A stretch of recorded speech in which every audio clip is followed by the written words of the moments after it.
Katrina, I ain't have nowhere to live. Called my brother Smoke, he told me I could play the crib. He said he had a FEMA trailer and the place was his. And he had a plug on them pills, we could make it big. So I moved in it, kept a tool in it. Money started coming, what to do with it. New Year came like a Yankee in a blue fitted. Spot how my man Smoke getting too loose with it. New faces coming in and out the trap. Whole time this the place we land all our hairs at. City told me, Chef, you need to move, that's a fair trap. Come to the crib and shake back before they raid that. That's advice that you know I had to take. Packed all my bags, left the dope, but I kept the safe. Gave my life to the Most High and got amazing grace. Week later, feds kicked the door, but I missed the case. Amazing grace. I've got to bless you. Precious Lord, with my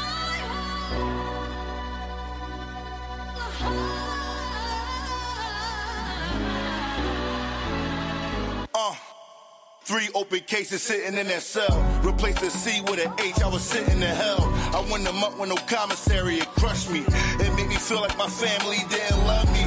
That's when I knew that street shit wasn't for me. It opened up my eyes, started searching for him above me. Had me ducking bullets when niggas was trying to slug me. I knew I had to change, cause shit was starting to get ugly. Opened up the Bible, started reading certain scripts. Couldn't understand before, now it's all making sense. Friends starting to look at me strange, I had to change the clip. All they wanna do is flash poles, but they ain't taking pics.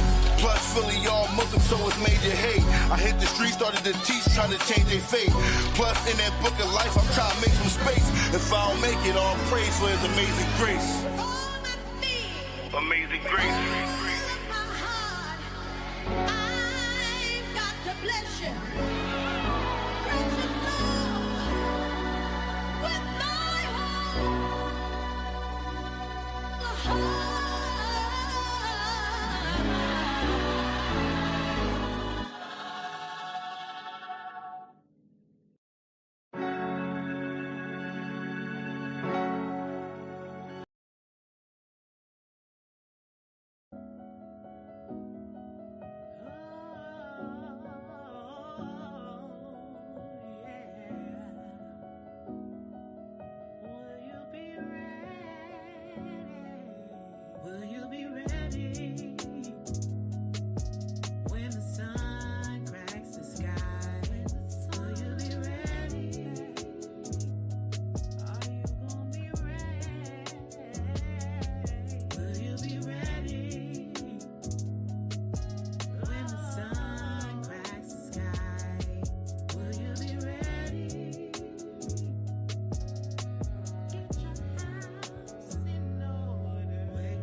'Shalom, shalom to everybody listening.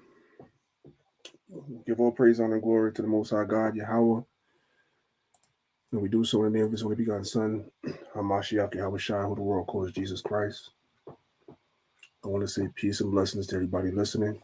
I want to give a shout out to everybody that's watching us on our YouTube platforms, which is the Lions of Israel class and Maccabees TV. As always, brothers and sisters, please be sure to subscribe to the channels if you're not already subscribed, and also hit the notification bell so you can be notified every time that we go live. We did a class this past Thursday for Thanksgiving. If you guys did not get a chance to check that class out, and then after this class is done, you guys can go back on YouTube and check out the class we did on Thanksgiving this past Thursday. I want to shout out my brother Messiah for allowing us to broadcast directly into people's homes via his platform, Messiah TV. Make sure you brothers and sisters always support their brother in any way that he asks for support, and always, give the brother encouragement for what he's doing, because it's a great thing he's doing to allow us to broadcast into people's homes.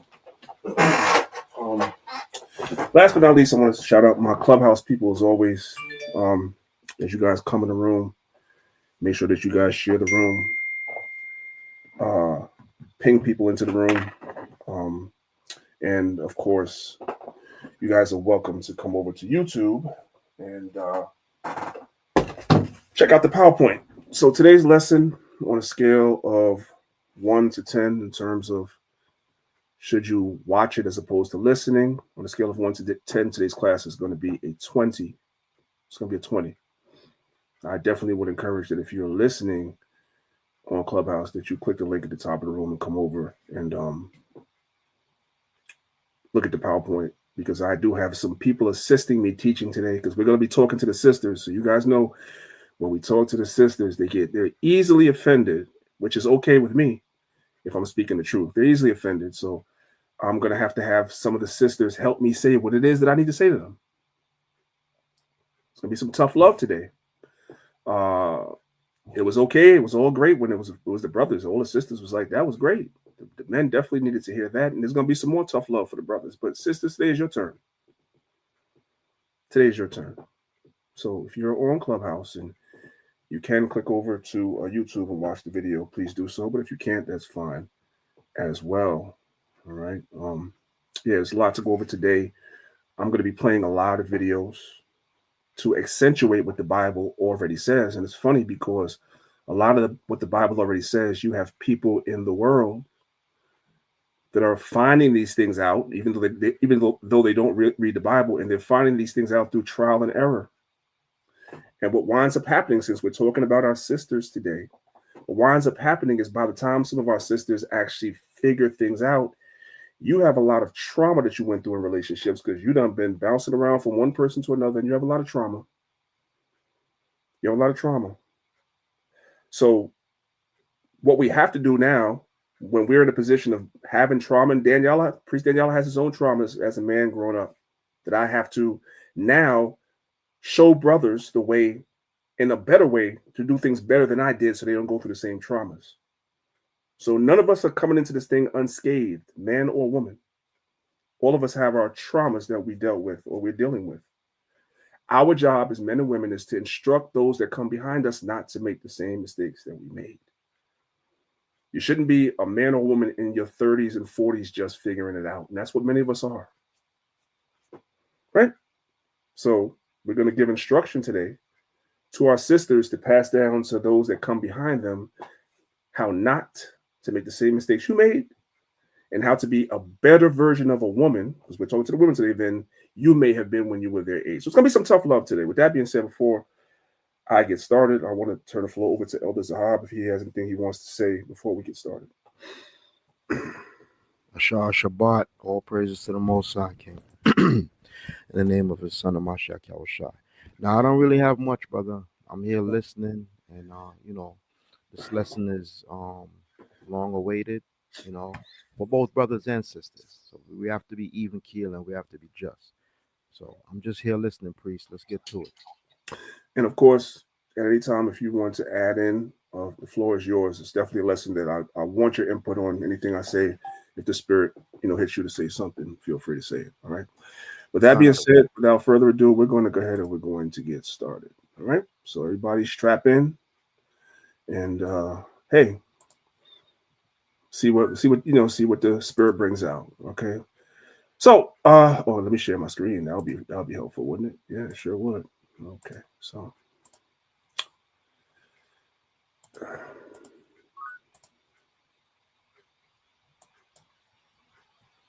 okay. So today's lesson is a continuation of the lesson that I did, except the first one was geared towards the men, and that was know your role and know your place. And sometimes when you use that term, know your place, automatically the sisters become offended. That's the old man or the old woman. You know, in the world before you came into the truth, you were probably a feminist, right? You hated men, or you thought you were the same as a man. You aspired to be the same as a man. When I say know your role, that doesn't make you less than. Does all the sisters understand that? Knowing your role doesn't make you less than. Knowing your role means to excel in the role that you were created to hold in the family. That's what it means. It means you know your position in the family and you play your position in the family to the best of your ability. And that is how you complement your husband, because the man and the woman were created to complement each other. That's what we were created to do. But within the structure of a family, there are roles. And your role complements the man, and the man's role complements you.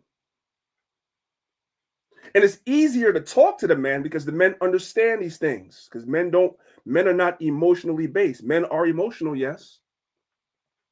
Everybody has emotions, but men do not judge matters based on their emotions. They're able to put their emotions to the side to judge a matter.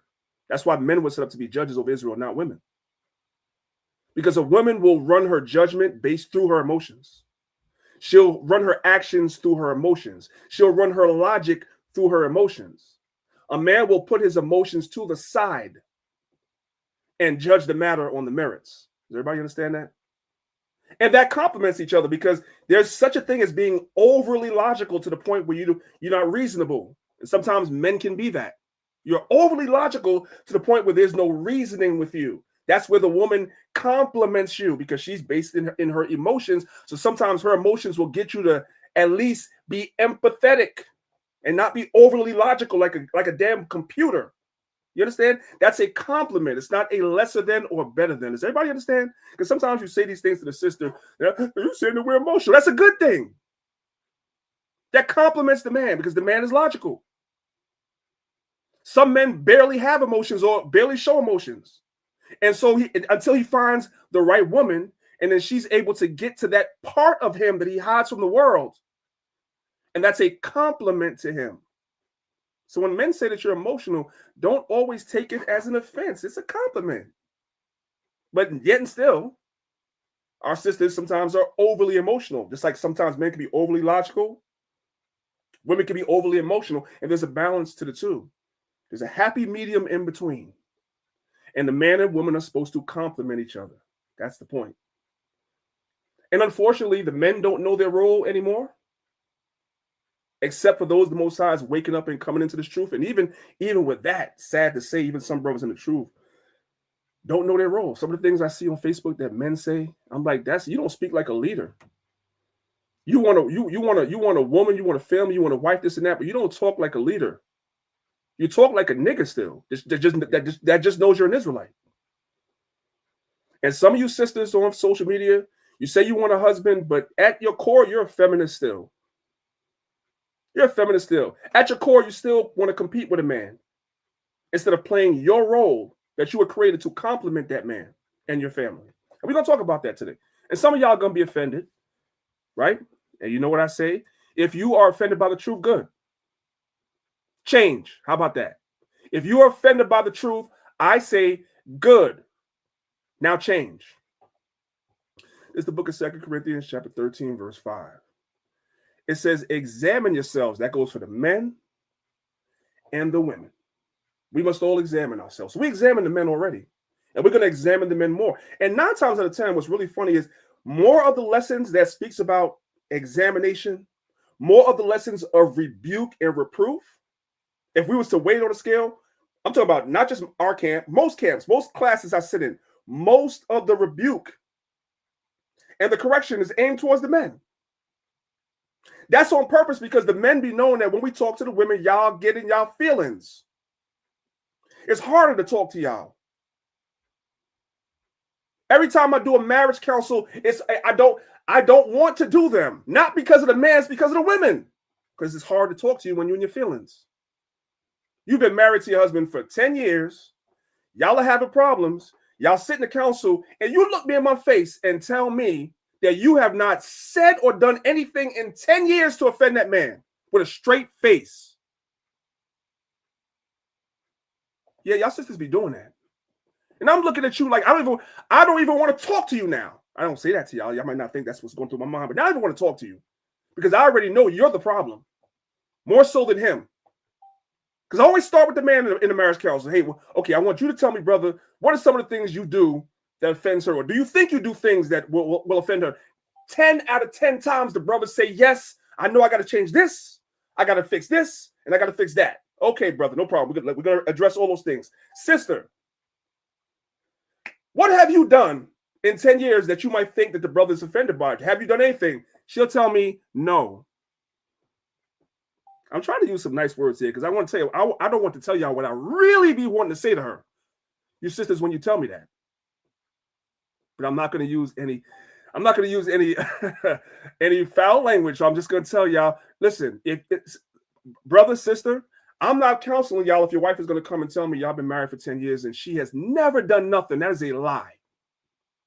Now, whether you did more or she did more is another conversation. But don't look at me and tell me you never did nothing and you never said nothing. You're a liar.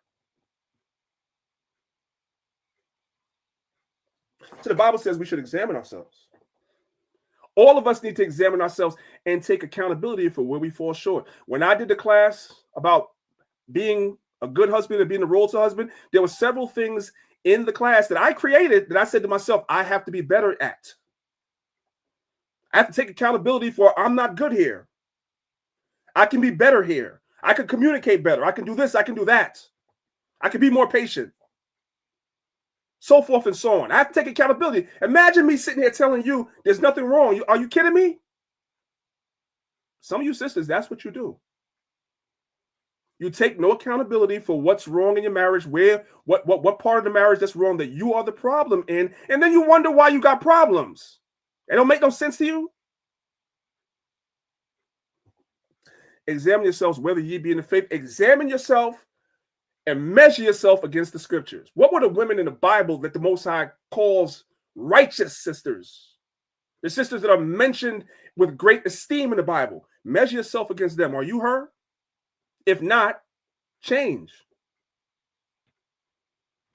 It says, know ye not your own selves. You don't know yourself? Of course you do. But the problem is, especially with the sisters, some of y'all don't want to admit that you got problems, you got flaws. You don't want to admit it. Oh, we could have a 10-hour conversation about what's wrong with your husband, but you don't want to talk about you.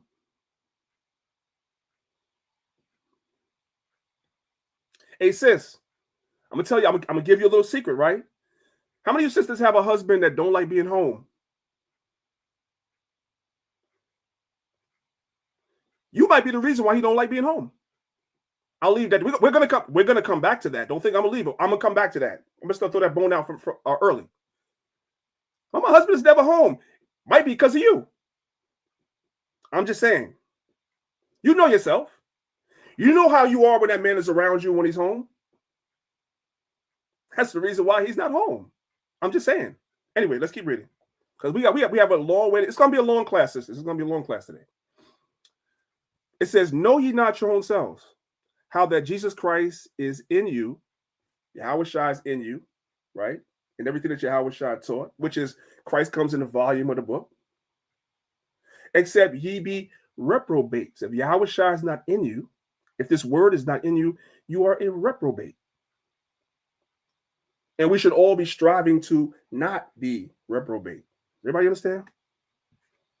Elder Zab, are you there?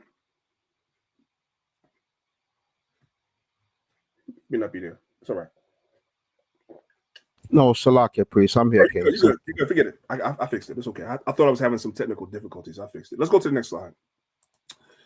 All right. Brothers and sisters, at the core of a nation is the family. That's at the core of a nation. We're talking about building up our nation as Israelites. That's what we're talking about. There is no building up the nation without building up the family. Can somebody please tell me why it is that the divorce rates in the nation of Israel is at the same rate as in the world? Can somebody tell me why I saw one particular sister a couple of years ago, that within a span of, I don't want to exaggerate, within a span of, I want to say about 3 or 4 years, she had like 3 or 4 husbands. Can somebody tell me why that is? How are we going to build a nation if we act like the world? How's that possible? You brothers do it too, but we talk about the sisters. Some of you brothers hop from woman to woman. You in the truth, but you talking about sex is not marriage, so that you could just hopscotch between sisters. You the devil too. We're gonna get back to you, brothers, soon enough. We're talking about the sisters today. How do we build a nation without building the family? You don't build a family if you got 4 husbands in 4 years. Well, the sisters are going to say, well, I thought he was this, I thought he was that. Hey, sis, how long between the time that you met the brother, y'all laid down? And the answer is right there. Hey, sis, was any man involved in your courtship?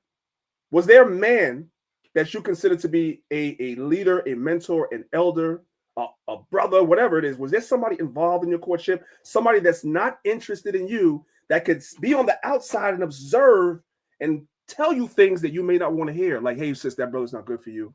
He's up to no good. Was anybody involved in that? No. Why? Because you grown, right? You're grown. So no. Nobody was involved in your courtship. Then you lay with the man too soon because you like the way he talks. He speaks really well. He has a mighty voice. He's a mighty teacher. He's over 6 feet tall and wears a size 12 shoe.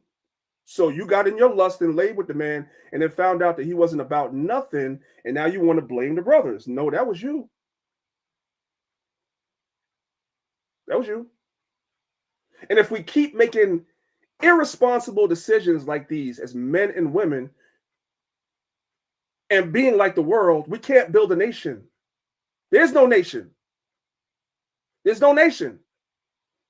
Right now, in theory, we're the nation of Israel, but there's no nation because there's too much ratchet BS. See, I didn't say the whole word. There's too much ratchet BS going on in Israel. We got to get back to the essence that we are a nation, and the core of the nation is a family. And families go through stuff. At the first hint of any issue between you and your husband, you want to run off. That's what women in the world are doing. That's why the divorce rate in the world is 50%, over 50%. Because as soon as there is a problem, and it's even higher in the so-called Black and Latino community, because at the first hint of any issue or any struggle, the women are out of there.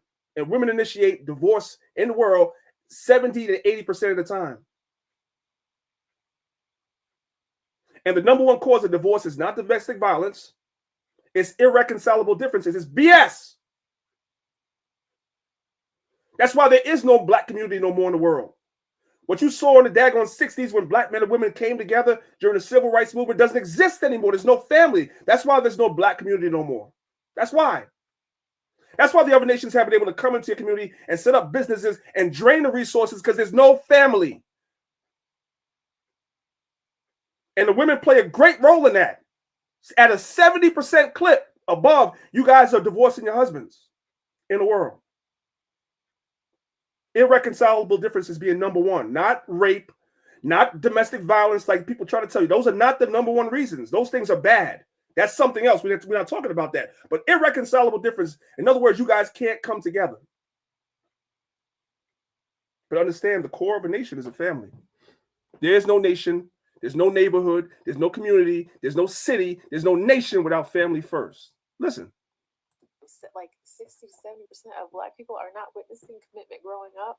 That's a super high percentage. That's why it's so key to have a 2-parent strong home. So the enemy knows that if you got a strong home, right, then you're building strong neighborhood, strong society, strong city, strong state, strong country, strong world. Yeah. That's the way. That's why marriage is so important, because everything is tied to it. Everything is tied to it. Who doesn't understand that? I hope everybody understands that. Let's go to the next slide. Like, at the core of our nation was a family. This is the book of Exodus chapter 1, verses 5 through 7. It says, and all the souls that came out of the loins of Jacob were 70 souls, for Joseph was in Egypt already. And Joseph died, and all his brethren, and all that generation. And the children of Israel were fruitful and increased abundantly. How do you increase abundantly and be fruitful? You create families. And these families stay together and multiplied and waxed exceedingly mighty. How do we as a nation wax exceedingly mighty? We wax exceedingly mighty on a microscopic level, on a macro level, at the family level. There is no might without family. Let's go to the next slide. This is hand. Okay.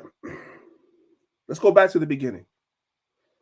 The same way I broke down the word for man or husband is the same way I'm going to break down the word for wife in the Hebrew. The Hebrew word for father is Abba, right? We went over this last time. Ah is short for the Hebrew word alap, which is cattle or strength. And Ba is short for bayath or house. So the man is the Abba or strong house, meaning he is the strength of the house. He is the leader of the house. That is his role. He is the protector of the house. That is his role. It doesn't make him better than you, but that's the role God gave him. The woman is called Ama, that's for mother. So the is the same as the man. It's a lot, strength. See, there is strength in your role as a woman. That's what I'm trying to tell you. A lot of our sisters in the world cannot receive that. You don't have to be a man. You can be strong in your femininity as a woman. There's strength in that. Once you come out of your feminine or your femininity and try to be like a man, you are in a weaker position, which is why women that are masculine based don't end up married.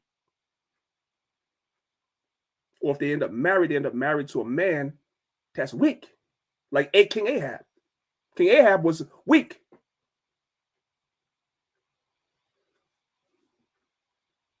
So being a woman is being strong. Not strong and independent, but strong in your femininity, right? So the woman is Ma, or Alap, which is strong, Mayum, strong water, right? Strong water. Now, strong water can be chaotic sometimes. Sometimes women can be chaotic. They can be all these different things that you see here, right?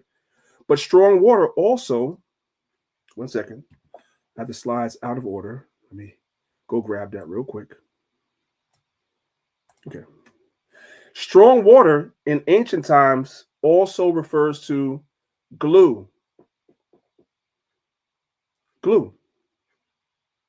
The woman is the glue of the household. She keeps the household together. Or she creates chaos in her household, as the book of Proverbs teaches us. A wise woman does what? Buildeth her household. She's the glue to her household. She's that Proverbs 31 woman that was the glue to the house. Or if she has the devil on her, she can be the chaos. Because strong water, like, you ever seen water, like when a hurricane is coming or a storm is coming or a tornado is coming? You ever see water? That water is chaotic. It's destructive. So you have to make a choice as a woman, as a wife. Are you going to be strong water as in chaos? Chaotic? Or are you going to be strong water as in glue? That which binds things together. Choose wisely, sisters. So this is a article that I got from Archaeology Magazine, and you guys can see right there in the highlighted portion. Is this? It says glue in the ancient times, right, was made from the collagen of animal skin. So they would take the animal skin and they would basically boil the animal skin and the collagen. They would separate the collagen from the water, and that's what they would use as an adhesive. The Egyptians used it also as well. So this is just a little something to show you guys what it is I'm talking about. So there's a lot of thought the Most High put into the Hebrew language. The Hebrew language is encoded with all types of jewels, which is why we personally promote for you to learn your language. I know some camps and congregations don't, but we do. Because you can really understand what the writers were trying to convey by going back into the language and seeing what they were trying to convey. Okay? All right, let's move on. So let's read just some basic 101 scriptures that I believe that all of you guys listening should already know, but we're going to read them anyway and make understanding understood. This is Genesis chapter 3, verse 16. It says, unto the woman he said, I will greatly multiply your sorrow and thy conception. In sorrow thou shalt bring forth children, and thy desire shall be to thine husband, and he shall rule over you. So the man is the head of the household. Again, does that mean that he is better than you? No. But he is given the responsibility, the ultimate responsibility of protection, leadership, provision, so forth and so on, which are the greatest sacrifices. A man is expected to sacrifice himself for the family. The woman is not. When I say sacrifice, I mean even to death. That's why Christ's death for the church, when you read Ephesians, which we're going to get to, that's why Christ's dying for the church is likened to a man and his woman. Meaning you have to be willing up to give your life for that woman. The woman is never asked to give her life for the man, ever. So don't think that rulership is just to be a lord over you. Even when we look at a man running a congregation, a man that runs a congregation is a leader and he rules the congregation, but the Bible turns around and gives him instructions not to lord over the flock. Meaning you still treat men like men and women like women with respect. And you take into consideration what people say to you in your decision maker as the ruler, right? Because those people are not less than, and sometimes their advice is good. We see in the Bible when someone was a ruler that did not take advice from people, he wanted to be a ruler, as in, I'm not listening to you, I'm your Lord, and that's what broke the nation in half, and that was Rehoboam. Right? I see Elder Zahabis came back in. Let me just let him in case he... all right. Not bad. Okay. And that was Rehoboam. He was a ruler that didn't listen. And as a result, the nation split. So I'm talking to the sisters and telling you, don't look at this scripture with feminist eyes. Oh, it says he rules over me. No, that's not what's trying to be conveyed. It doesn't mean he ain't got to listen to what you say and take what you say in the condition, but understand the ultimate judgment falls on him. The ultimate sacrifice falls on him. Not you.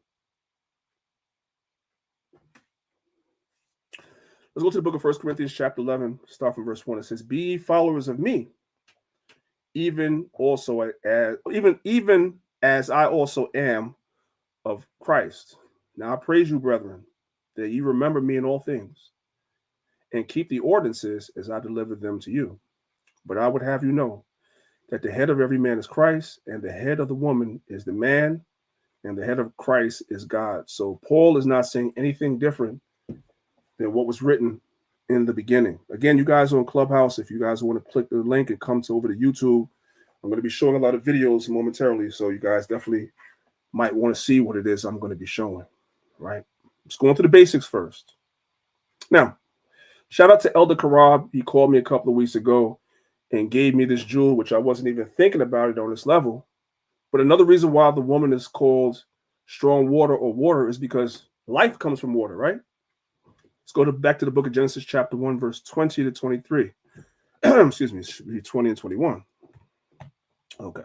And it says, and God said, let the waters bring forth abundantly the moving creature that hath life, and the fowl that may fly above the earth in the open firmament. So life comes from water.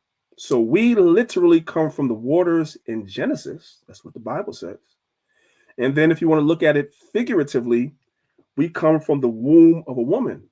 And what happens when a woman's water breaks? That means it's time for the life to come forth. Let's talk about what it means to get your water broken in labor. When we refer to the water breaking, we're actually referring to the amniotic sac, which is a protective sac that surrounds the baby or babies inside of the uterus. Breaking open, this releases the amniotic fluid, which will eventually come down the vagina. Now, the amniotic sac usually breaks totally on its own, especially towards the end of pregnancy. It's a natural process. However, there are certain situations where your doctor or your midwife may want to talk to you about breaking your water. We ain't got to watch the video. We're not here. Today's not science class. So we're not going to. I just wanted you guys to understand and see the concept. Literally, we come from waters. That's why 70% of what we consist of is water. What your body consists of is water. Somewhere thereabout, give or take. And also, the woman, when the child is in her stomach, is literally living in water. That's why when a baby is born, if you was to put a newborn baby in water, it would float. It would float. As you get older, you forget how to swim. But as a fetus in a woman's in a baby in a woman's stomach, all right, and you're surrounded by amniotic fluid, and that fluid is water, and you're living in that. You're living in that. And then it breaks, and now it's time for the child to come forth. So you literally come from the water that was in your mother's stomach in that amniotic fluid. So the woman plays a great role. It's not less than. It's complementary. And that's how we need to look at it. That's how you sisters need to look at it. Let's go to the next slide. Let's talk about the characteristics of a godly wife. And this is where we're going to start to examine ourselves and ask yourself, is this you? A godly wife is obedient. And obedience doesn't necessarily mean that somebody is a slave over you. Doesn't mean that. You're persistent. You're a loving wife. You're a forgiving wife. You are a selfless person, not selfish. In the world, it's very popular amongst the women, especially the younger women, to be selfish. In a relationship, everything is about the man impressing you and spending money on you and chasing you, and everything is about you to get you. Then when he gets you, he has to do 500 other things to keep you. Everything is about you. They say happy wife, happy life. That's wrong. That's wrong. That's misinformation. There's no such thing as happy wife, happy life. I'm sorry to tell you that. A more correct statement would be happy spouse, happy house, meaning both people need to be happy. Both people, not just one. Give me a second, guys. And that's where the problem comes in, because the world teaches you wrong and teaches us wrong about that. A godly wife is godly thinking, meaning that your actions are always weighed in light of the scriptures, the way your husband is supposed to conduct himself. And that requires sometimes you brothers actually teaching your wife the scriptures so she knows, right? A characteristic of a godly wife is affirmation, appreciation, admiration. Now here's one. Scriptures speak about the aged women, you being an example, being a leadership example over younger women, not the men. Let me add that in before somebody let me add that in. Part in before somebody gets the wrong idea. The younger women, you're supposed to be an example to them. You're supposed to understand your husband. Godly wife. You're supposed to respect your husband. Oh God, that's. You're supposed to teach your children. Patient with your children. So forth and so on. You guys get the idea. Let's go to the next slide. All right. This seems to be a big conversation on social media. But this is actually a biblical concept. This is the book of Ecclesiastes, Sirach, chapter 26. All I want to read is verses 1 and 2. It says, blessed is the man that hath a virtuous wife. Every woman will tell you that they're virtuous, but there are characteristics of a virtuous woman. You're not virtuous because you call yourself virtuous. That's not a thing. In order for you to be considered virtuous, you must have the traits. We're going to talk about one right now. Blessed is the man that hath a virtuous wife, for the number of his days shall be double. A lot of times, sisters, in the world, I ain't talking about my Israelite sisters, a lot of times in the world, the men be killing over and dying at young ages when they're married because they're stressed. They're stressed. And one of the main sources of his stress is you. But a man that has a virtuous wife, in other words, he's a happy spouse. The relationship doesn't just revolve around you being happy, but you both are happy. Those men tend to live longer. The Bible is right about that. Verse 2. Now we're going to get to one of the characteristics of a virtuous wife, because it's not a title. It's an adjective. There are actions that display this. Here's one, verse 2. A virtuous woman rejoiceth her husband. He's happy. And he shall fulfill the years of his life in peace. Y'all hear this conversation all the time, instructing sisters to be your man's peace. Be your man's peace. But don't take it from me. Listen. I would say that men like view our woman and our house like as a place of peace, right? So when we dealing with what we dealing with outside, we want to come home and we don't want to talk about that because it's gonna put us in the mood that we just try to get away from. Yeah. Also, I think I need women to understand, if y'all don't listen to nothing else I say, listen to this. When that directly into the mic. Which one's my camera? Right, But when that man comes home and experiences days like that, just like y'all said, we don't need y'all to problem solve. We know exactly what we got to do. But what we need is y'all to come home, sit next to us, rub on our back, and just be there. Presence, again, going back to what I said. But a lot of women come home, well, baby, what's wrong? What's wrong? No, I know something wrong. Tell me what's wrong. How can I? It's just like, baby, it's a lot wrong. But me explaining it to you is not going to fix it.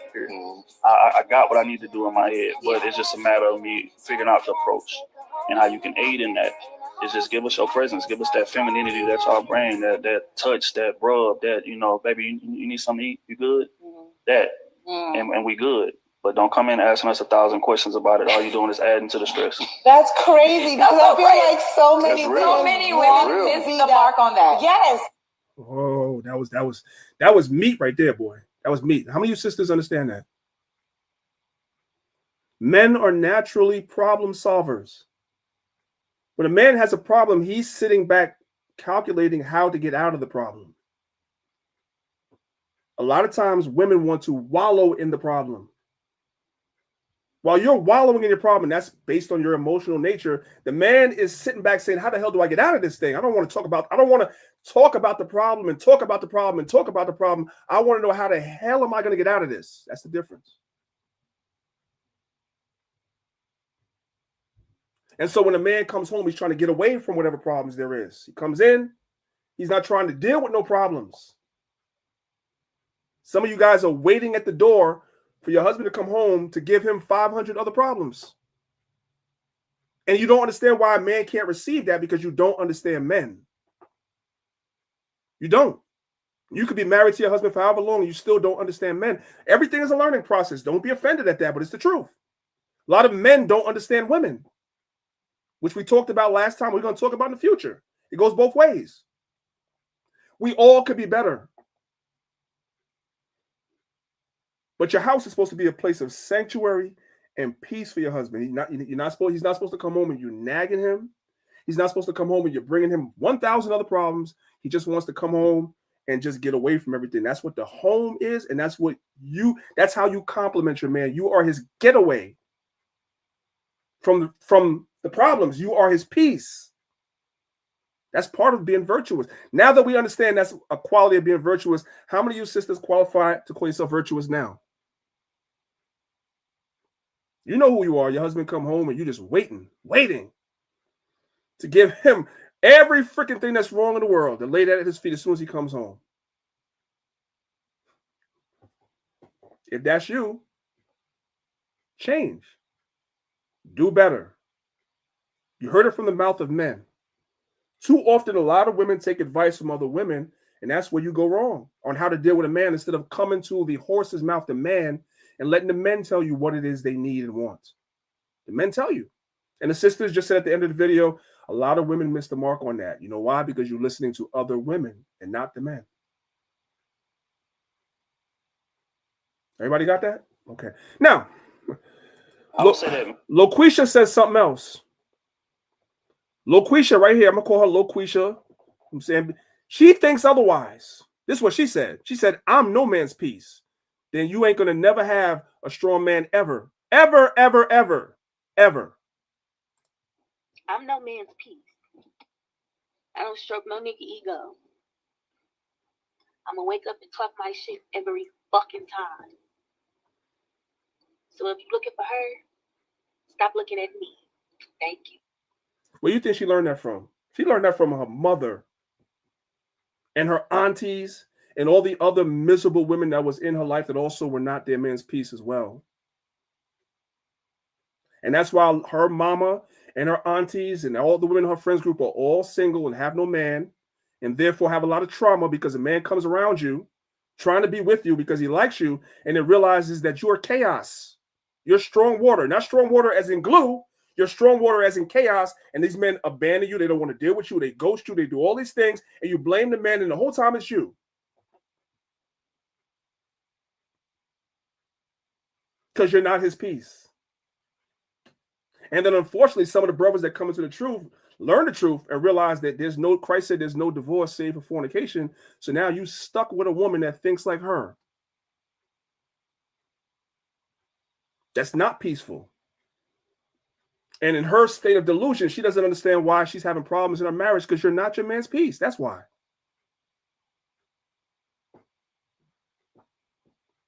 And if you're offended, it's probably because it's true. It's probably because it's you. So change. That's it. There's no pulling punches. Change. Zab, you there? If you're there, let me know real quick. Okay, you might be away from your phone. All right. I need you guys to give me just a moment, please.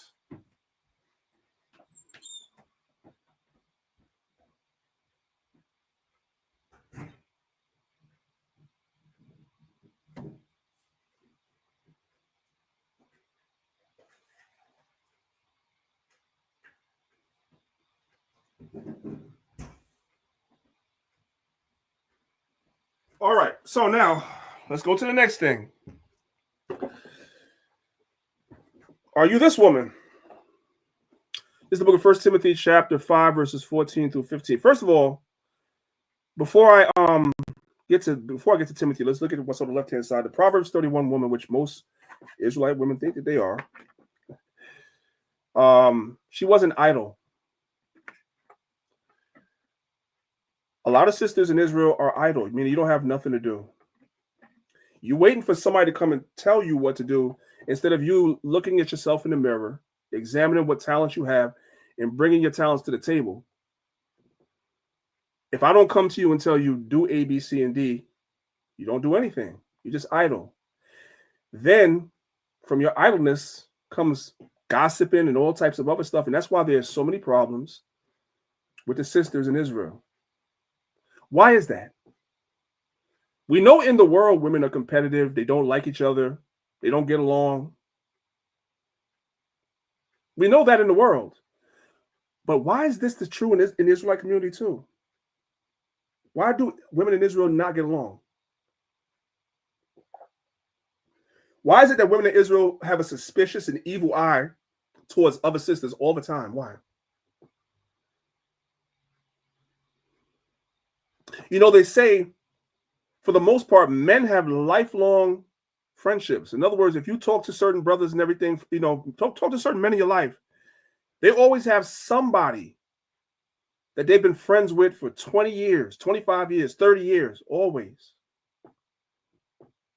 Just line 10 men up and ask each one of them. And there's always somebody in their friend group or something they've known and been friends with for 20 years. Now I want you to line 10 women up and perform the same experiment, and you tell me what you find out. That's in the world. But then in the truth, it's the same thing. It's the same thing.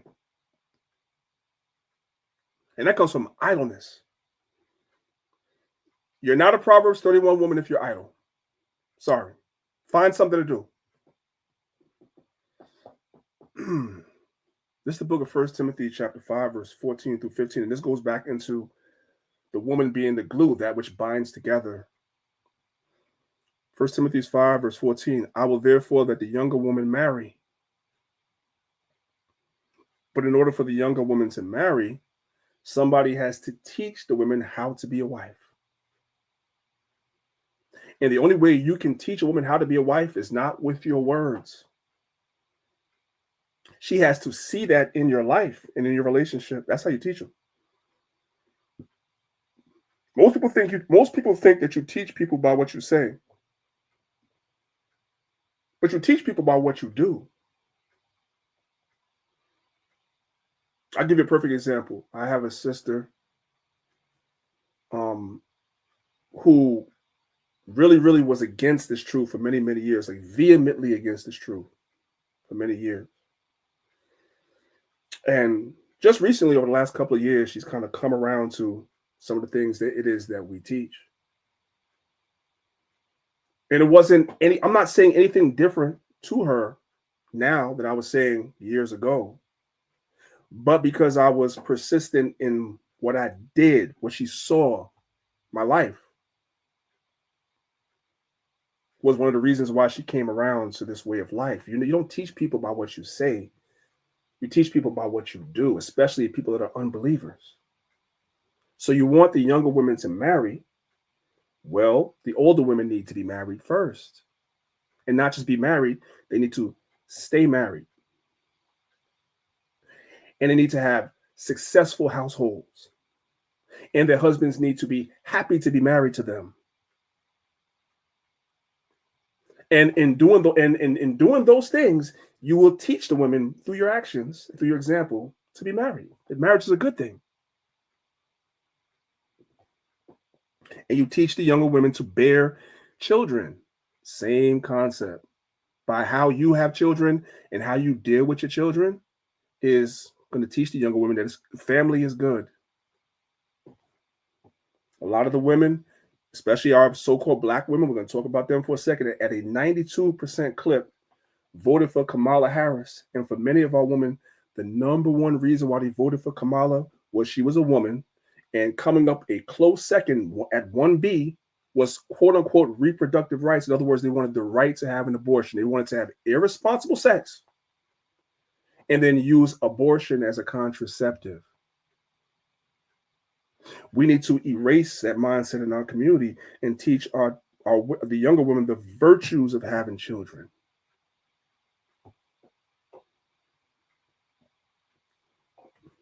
The next one is to guide the house. That goes back to the essence of what the word mother means. She's the strong water. She's the glue. She's the adhesive. She guides the house. The inner workings of the house, the woman is supposed to be control that. So there's plenty to do. Give none occasion to the adversary to speak reproachfully. In other words, there's not supposed to be anything about you as a wife that would give anybody on the outside of your marriage the opportunity to speak down on your marriage. In the world, we have all witnessed, I'm sure at 100% clip, we've all witnessed women that have had husbands, whether you work with them or whatever it is that you know, family members, whatever, that have husbands that when they're around you in the absence of their husbands, they speak down on him. Or in the absence of their husbands, they do shameful things. Their behavior, their conduct is shameful, which is a reflection on their husband. Because now people are looking like, I don't know how I feel sorry for him that he's married to her. I'm glad I'm not him and be married to her. If I tell you guys, man, one of the things that I'm going to tell you, when I worked the corporate world, and I had some corporate jobs, I told you guys years ago, I used to work for NBC for a couple of years. I worked for the liquor company, Remy Martin, that makes Remy Martin, Remy Cointreau. I worked for them for a couple of years. And a whole bunch, I worked for Pfizer Pharmaceuticals for a couple of years. This is all in my 20s and 30s. I worked these jobs in corporate America before I was done with it. And when I tell you that the women that were married, I'm just going to speak open-ended. The women that were married in these corporate jobs and the things that they do, married women that you observe that they do openly without shame, just made me look at their husband. When they would bring their husbands around for company functions where you could bring your husbands, you looking at the man like, that's your wife, damn. We all know this. We've all seen this. That's your wife? Sheesh. I'm just gonna leave that there. Use your imagination. But you expect that in the world. I'm sorry to tell y'all, I've seen Israelite men where you say, I met sisters first and I meet the husband and I have the same thought that I had about women in the world. Like, damn, bro, I feel sorry for you. The Bible says that's not supposed to be. You're supposed to give no one the occasion to speak down on your husband being married to you. And that all goes with your conduct. And then when you do that, you're supposed to pass that down to the younger women to let them know. The reason why a lot of younger people's marriages are in shambles is because the people that come before them, your marriage is in shambles. The reason why the younger women don't know how to treat their husbands is because the older women don't know how to treat their husbands. That's why. They watch you.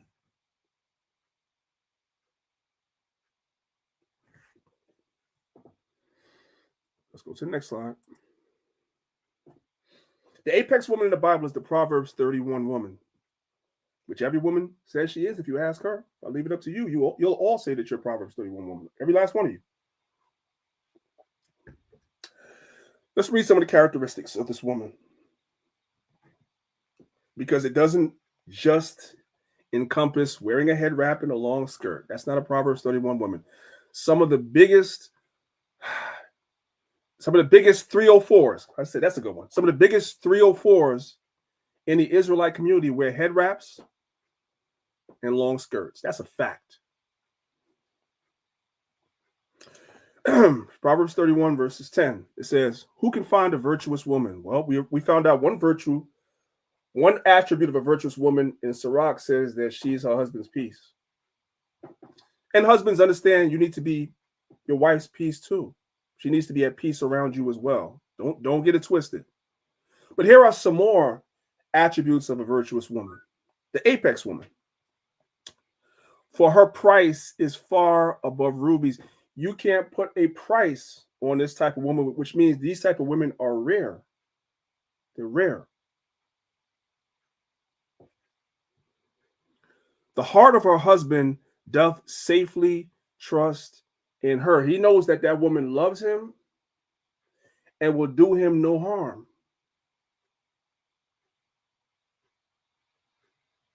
Are you that woman?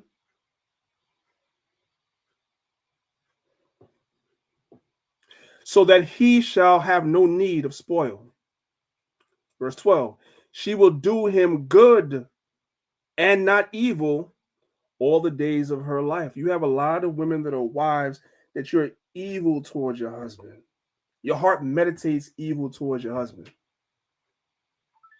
And that goes into so many things, which I don't have time to get into. So we have to talk about this another time. But you're evil towards him.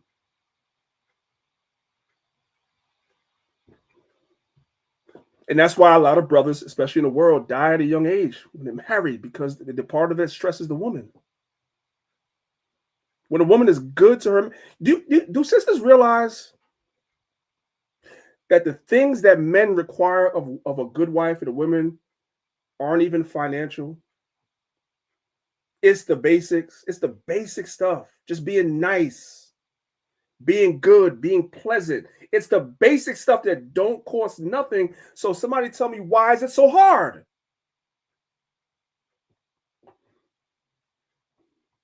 Verse 13, she seeketh wool and flaxen and worketh willingly with her hands. The woman was a willing worker. She's happy to do things. She's not idle. She is like the merchant's ship. She bringeth her food from far. She riseth also while it is yet night, and giveth meat to her household, and a portion to her maidens. Like this Proverbs 31 woman will wake up early, like the old time people used to do. Wake up early, and by the time her husband and her children get up, she has food for them to eat before they go to school, before he goes to work, so forth and so on. Now, I do realize that we live in a time in a society where, unfortunately, it doesn't work like that, right? Because sometimes a lot of sisters have to work too. Don't think I don't understand that. So the dynamics of your household and your marriage may not facilitate this all the time.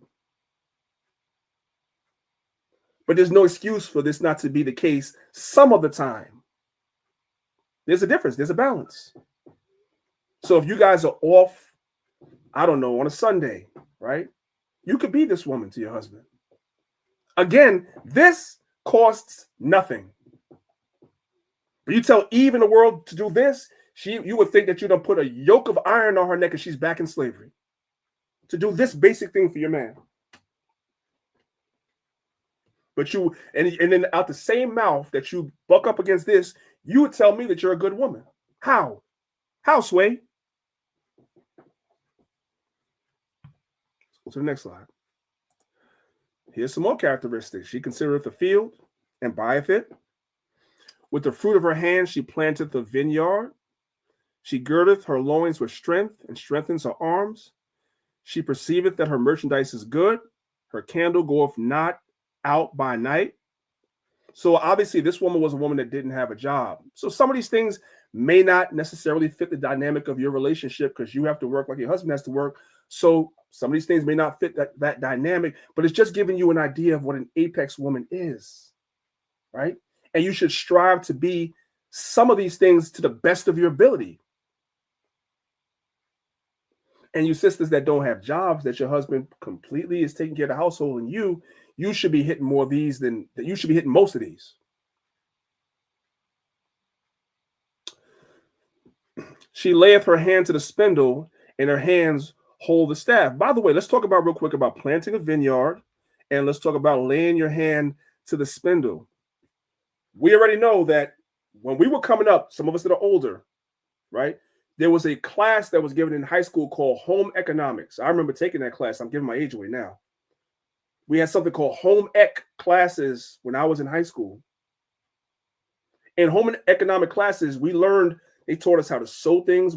One of the things that we had to do, we had to sew a pair of jeans from scratch, right?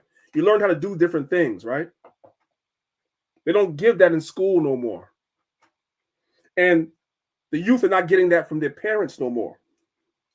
Then behold, the Most High moved man to create something called YouTube. You can learn how to do anything on YouTube. You can't cook? Watch some YouTube videos. Any recipe, you'll become a top chef. You can't plant? I don't know how to plant. Watch a YouTube video. You'll learn how to plant. You can't sew? Watch YouTube videos. You'll learn how to sew. The point is, don't be idle doing nothing. Because from idleness comes evil. So if you're especially a woman that stays at home, you should be checking off a lot of these boxes. And if you don't know how to do it, open up the YouTube app and learn. Do trial and error. Let's continue. Verse 20. She stretcheth out her hands to the poor. Yea, she reacheth forth her hands to the needy. She is not afraid of the snow for her household, for all her household are clothed with scarlet. She maketh herself coverings of tapestry. Her clothing is silk and purple. Her husband is known in the gates. You ever seen a man that's well taken care of by his woman? He takes good care of her. He does his job, of course, because a lot of women will be quick to argue, well, that's reserved for a man that does what he's supposed to do. Of course, I agree. All these things that we're reading is not reserved for Pookie and Ray Ray. No, I agree. Now I'll make a controversial statement, right? A lot of Israelite men are Pookies and Ray Ray still. I said that. Now, don't blame the women. I said that. There's a lot of Pookies and Ray Rays in Israel now. The men. And you want this woman, the Proverbs 31 woman, but you're a Pookie. You don't do what you're supposed to do. But you want her to do all of this. That's wrong. We're gonna come back to the brothers. Don't worry. Sisters, don't you worry. We're gonna come back to the brothers. A lot of you brothers are Pookies and Ray Rays with fringes. That's a fact. We'll get back to you guys later. But you ever seen a man that's doing what he's supposed to do, that his woman takes care of him? She does what she's supposed to do. The energy, the aura of that man is different. I'm going to tell you, sisters, a secret. A lot of you sisters want to be with the top man. That's what you got. And that's natural in nature. You want the top guy you can get. One of the attributes of a man being a top guy is the respect he gets from other men. You can always tell who the top guy is by the way other men interact with that man. Other men respect that man. You women, y'all notice that. Y'all sit back and y'all hone in on that. You want listen, I remember, I ain't gonna tell you the whole story, but I'm gonna tell you a story. I worked at when I was working in corporate America, I remember I was training. It was the first day, and a young lady came in, and I was supposed to train her. I was middle management, but she actually came in, and she was going to be upper management, meaning she was going to be my boss. That's right. So here come Eve trotting into the office, whatever, introduce herself. We're talking, whatever. You know what this woman says to me with a straight face? That's why I tell you, women in the corporate world, I ain't gonna give y'all, I'm not gonna tell y'all everything she said, but you'll be able to read between the lines when I tell you what I'm gonna say. She walked in there and she was like, she's like, who's in charge around here?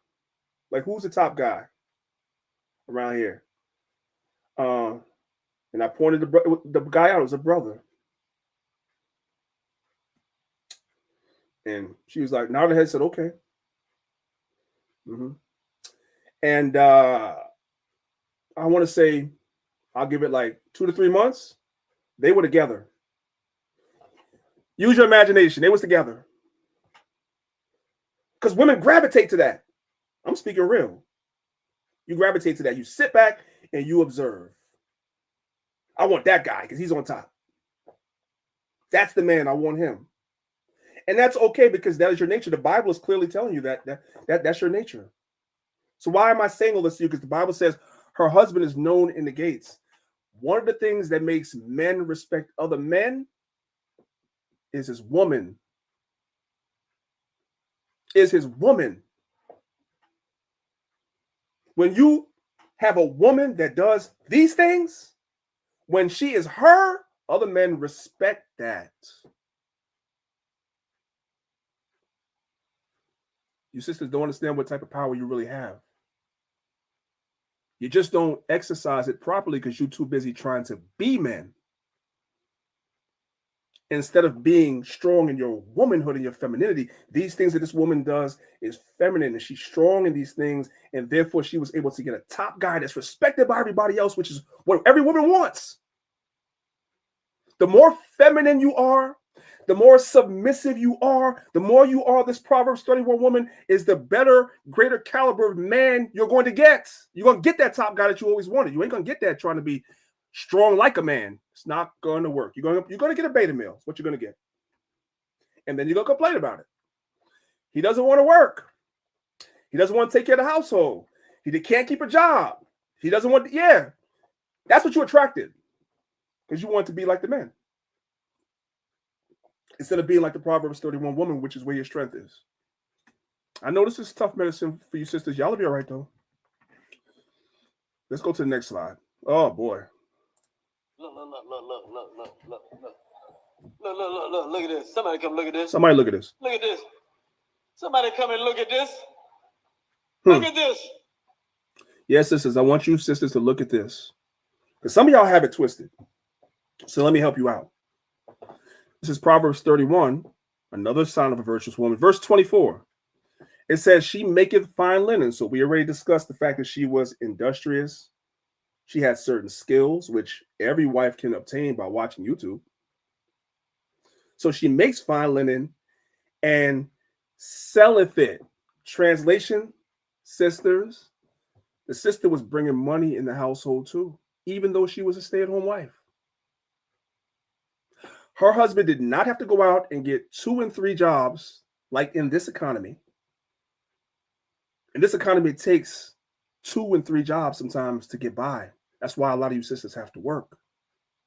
But if you are fortunate enough to be a stay, and I've known sisters like this in this truth, which I just had to shake my head.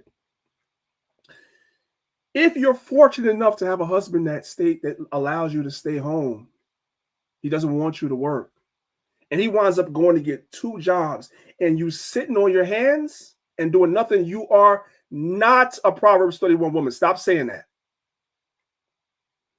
You're not. You're not virtuous. Sorry, sis. You can be the nicest person. I ain't saying you're not nice, but you're not virtuous. Because these are the characteristics of a virtuous woman. She maketh linen and sells it. She creates some type of business to bring money in the house to alleviate the stress from her husband. That's an apex woman.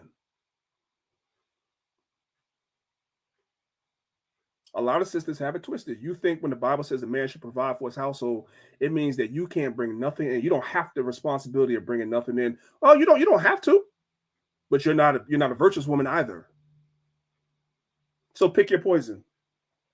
You're sitting back on your hands, watching your husband work himself practically into the grave, and you're fine with that. That's evil. If that's you, change it. Well, I don't know what to do. Watch some YouTube videos. Pick something. Watch some YouTube videos. Pick something up. Learn to do something. I don't care what it is. Learn to do something. There's so many things out here now you can learn. You can learn to edit videos. If you want to edit videos, you can learn to sew. You can learn to make things. You can learn to make soaps and oils and butters and whatever. You can learn something. Start a business. Try to bring some money into your household to help your husband. You could do that. And your husband would appreciate it. I'll just let that sink in. I'm going to move on. Never do this, sisters. Do not be her. This is Proverbs 14, verse 1. Every wise woman buildeth her house, but the foolish woman plucketh it down with her hands. That's why I said the woman is strong water. Strong as in glue to bring things together, or strong water as in chaos. This is the woman that's chaos. The wise woman will build her house, but the foolish woman will pluck it down. But let's let an older sister tell you. It's like the aged woman is supposed to tell the sisters these things. Listen. My mother told me, she said, you never hit a man where he's weak. Never. It can be true, It could be real, but you don't hit him where he's weak because it'll turn around on you. You can get him to do what you need him to do, but you never hit a man where he's weak because they never forget it. It lives with them. And so I know what his weaknesses are. He don't know I know they're there. Because I don't mention them, don't talk about them, and I don't. How many sisters can do that? How many sisters can do that? You can pluck your house down with your mouth. You can tear your house down with your mouth. Obviously, you're not physically stronger than a man, but you can say things. And when you say things to a man, as this wise sister says, men don't forget. They don't forget. A lot of you sisters will say things, and then when you and him make up, you just want it to be like you never said it. That's not a thing.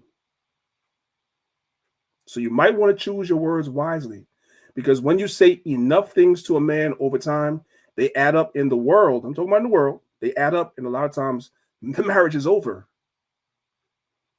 In this truth, you can't just drop a woman, even though she has a mouth on her like that, but it still can affect your marriage in terms of your relationship with each other. You could stay married to the woman and be bitter towards her, angry towards her because of her mouth. And now your relationship is messed up in so many other ways. I'm advising you, sisters, watch what you say. This is Proverbs 24, verses 3 through 4. It says, through wisdom is an house builded, and by understanding it is established. And by knowledge shall the chambers be filled with all precious and pleasant riches. Let's move on. This is the book of Sirach, Ecclesiasticus, chapter 26, verse 16. It says, as the sun when it riseth in the high heaven, so is the beauty of a good wife in the ordering of her house. Sisters,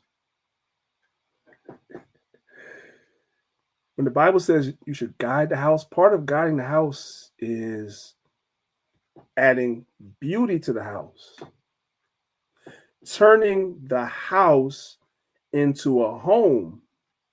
That's what Luther Vandross saying about that. A house is not a home. There's a difference between a house and a home. One of the most attractive things you can do as a woman isn't even related to your beauty, your outer beauty. There's a whole level of beauty that a husband will find in a woman that orders her house. When he comes home, the house looks good. It smells good. It's all these things, right? Now I can already hear the sister saying, well, if both of us mess it up, well, yes, he can help you. Who said he can't? Nobody's saying your husband can't help you. Watch this. Nobody's saying your husband should not help you order the house. It's really on both of you to order the house, obviously. But I'm telling you, if you really want to appeal to that man in other ways, you doing it is beautiful to a man. It's beautiful to a man. It makes a man feel hella good when he's in the world. He comes home and there's not a bunch of dishes in the sink and it's not shit. There's not stuff flinged everywhere all over the place. Nah. The men will tell you, ask your husband. When he comes home and you just finished cleaning the house, that makes a man feel, that's beautiful to a man. So the man may build a house, the woman turns it into a home. In my house, I'm the eagle, my wife's the butterfly. I'm the heart, I'm the head, she's the heart, right? I build it, she takes care of it, right? I go run and make things happen, and she takes care of me so I can make it happen. It's a partnership. You got to figure out what your roles are, right? Did you got that? Know your role. Because each thing complements the other. I like what he said the last thing. He said, she takes care of me so I can take care of the house. See how that complements each other? It's not one being less than the other one. No, it's a compliment.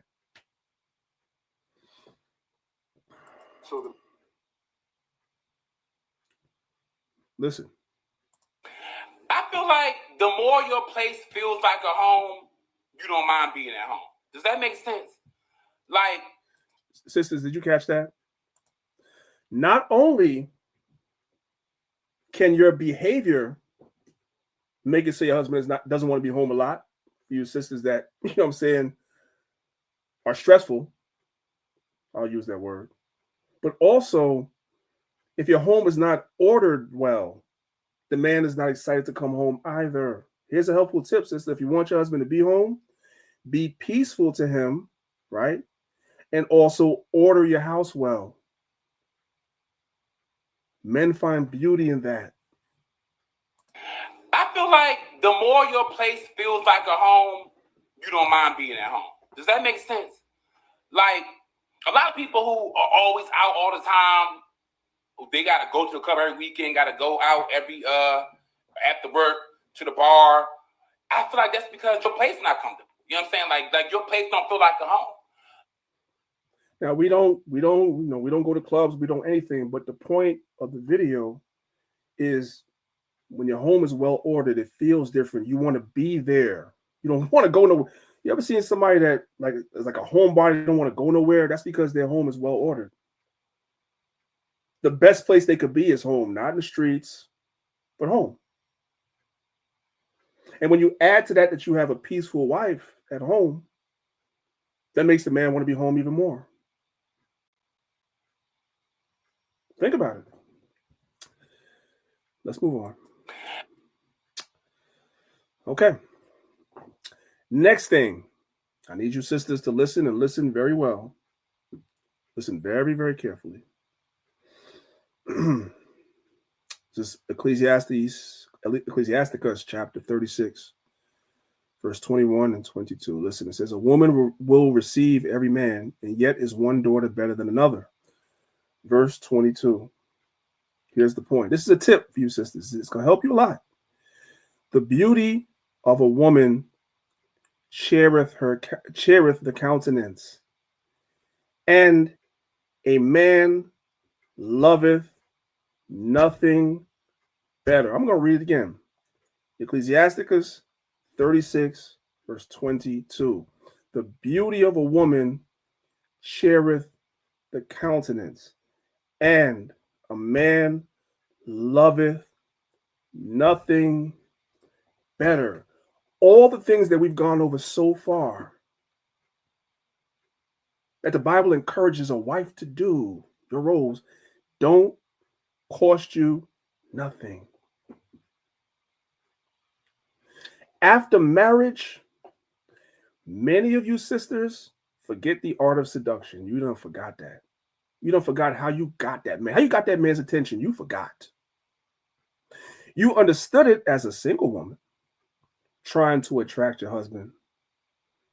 But as a wife, you suffer from memory loss. You don't remember no more. But you say, priest, that's harsh. So listen, let a woman tell you, because maybe I don't know what I'm talking about. Listen. I was talking to a nurse today, and she was saying that her husband no longer finds her attractive. So I asked her, how does she look when she go into bed? What does she wear? All of that. But the answers she gave me, I wouldn't find her attractive either. Now, did you sisters catch that? I know you're busy. I know a lot of you guys work. Or you have children. If you're not working, you have children running around and you're very busy. But the Bible says, the beauty of a woman cheereth the countenance, and a man loves nothing more. You can't forget about this just because you're busy. You can't. And then you have a woman telling you that.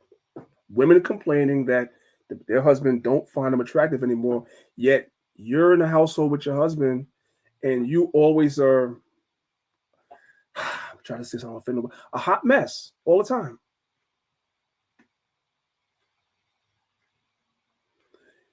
You do realize that you don't need to be going out to put something on that your husband likes. You don't have to be going nowhere. You don't. Some of you sisters only put yourself together when you're going somewhere. And if you, I'm trying to find some good work because I know it's tough love. It's okay. But you need to hear this. Somebody got to tell you. So me and this sister here, this nice nurse right here, we're telling you together. So it's not just coming from a man. You got to keep your look up. It's not an excuse because you're married and you work and you got children that you just never keep your look up. You only want to look nice when you're going somewhere. No. Let me let her talk again. Let's start from the beginning. I was talking to a nurse today and she was saying that her husband no longer finds her attractive. So I asked her, how does she look when she go into bed? What does she wear? All of that. But the answers she gave me, I wouldn't find her attractive either. Now, ladies, it doesn't matter how long you are married or how long you're in a relationship with your man. You gotta be enticing sometimes. You gotta smell nice. Lingeries are cheap. Our sexy little night wears are cheap. Why can't you guys just get into the habit of being attractive for the man that you live with? You think I'm gonna have my man leave me, go to work, and come back and find me in the same clothes that he left me? You're crazy. I would never do that. I'm gonna be sexy. I'm gonna be nice. I'm gonna smell good. My hair is gonna be combed. I take my shower, all those stuff. We gotta start getting to the habit of smelling good and looking attractive for. I'm just gonna let that marinate for a second. We're gonna have a moment of silence for you sisters to marinate on that. I ain't gonna say nothing else. I'm just let you marinate on that for a second.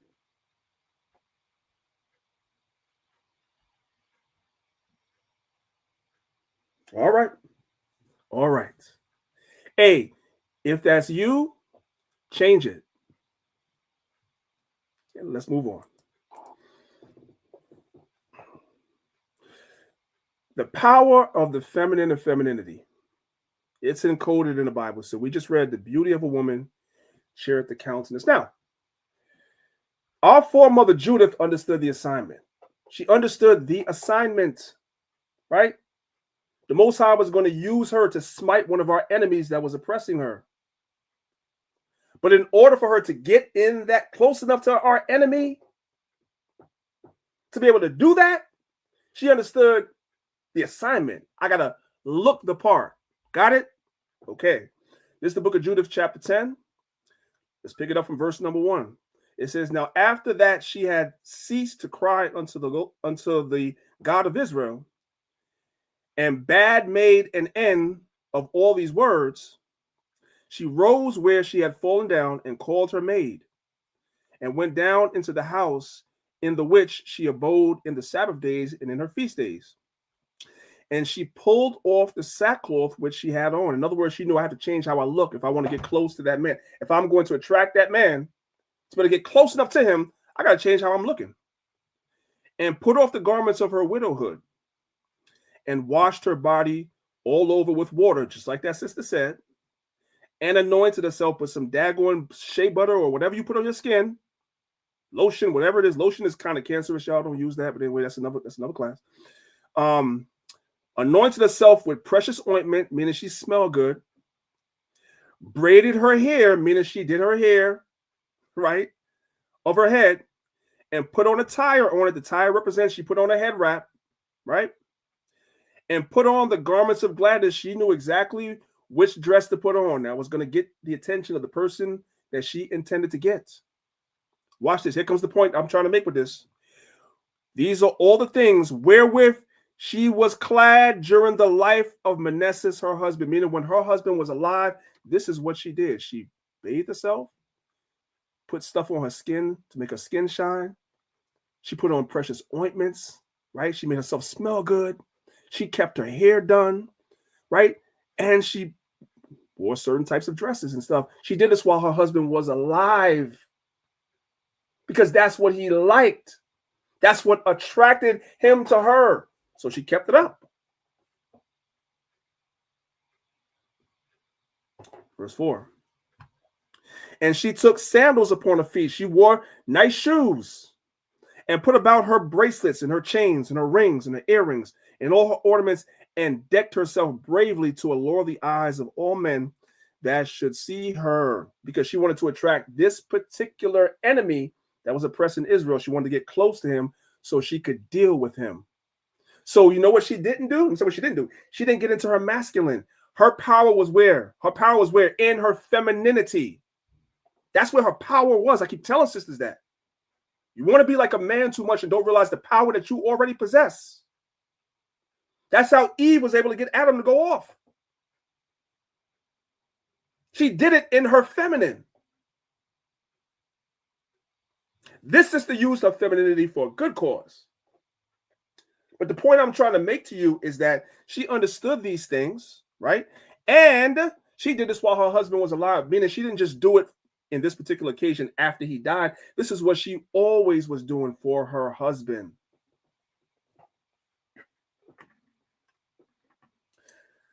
Okay, we're going to leave that there. You guys, the Bible says, a man loveth nothing better. She that hath an ear, let her hear. Y'all do with that information what you will. Let's go to the next slide. Ecclesiasticus 36, verse 23. If there be kindness, meekness, and comfort in her tongue, then is not her husband like other men, because it's very rare. And it's not supposed to be in Israel, but it's very rare that you find a woman that her words are kind to her husband, that she's meek towards her husband, that she speaks comfort to her husband. The Bible says if a man has a woman like that, he's not like other men, meaning that woman is rare. That's the Proverbs 31 woman. That's rare. Are you her as a wife? If not, change.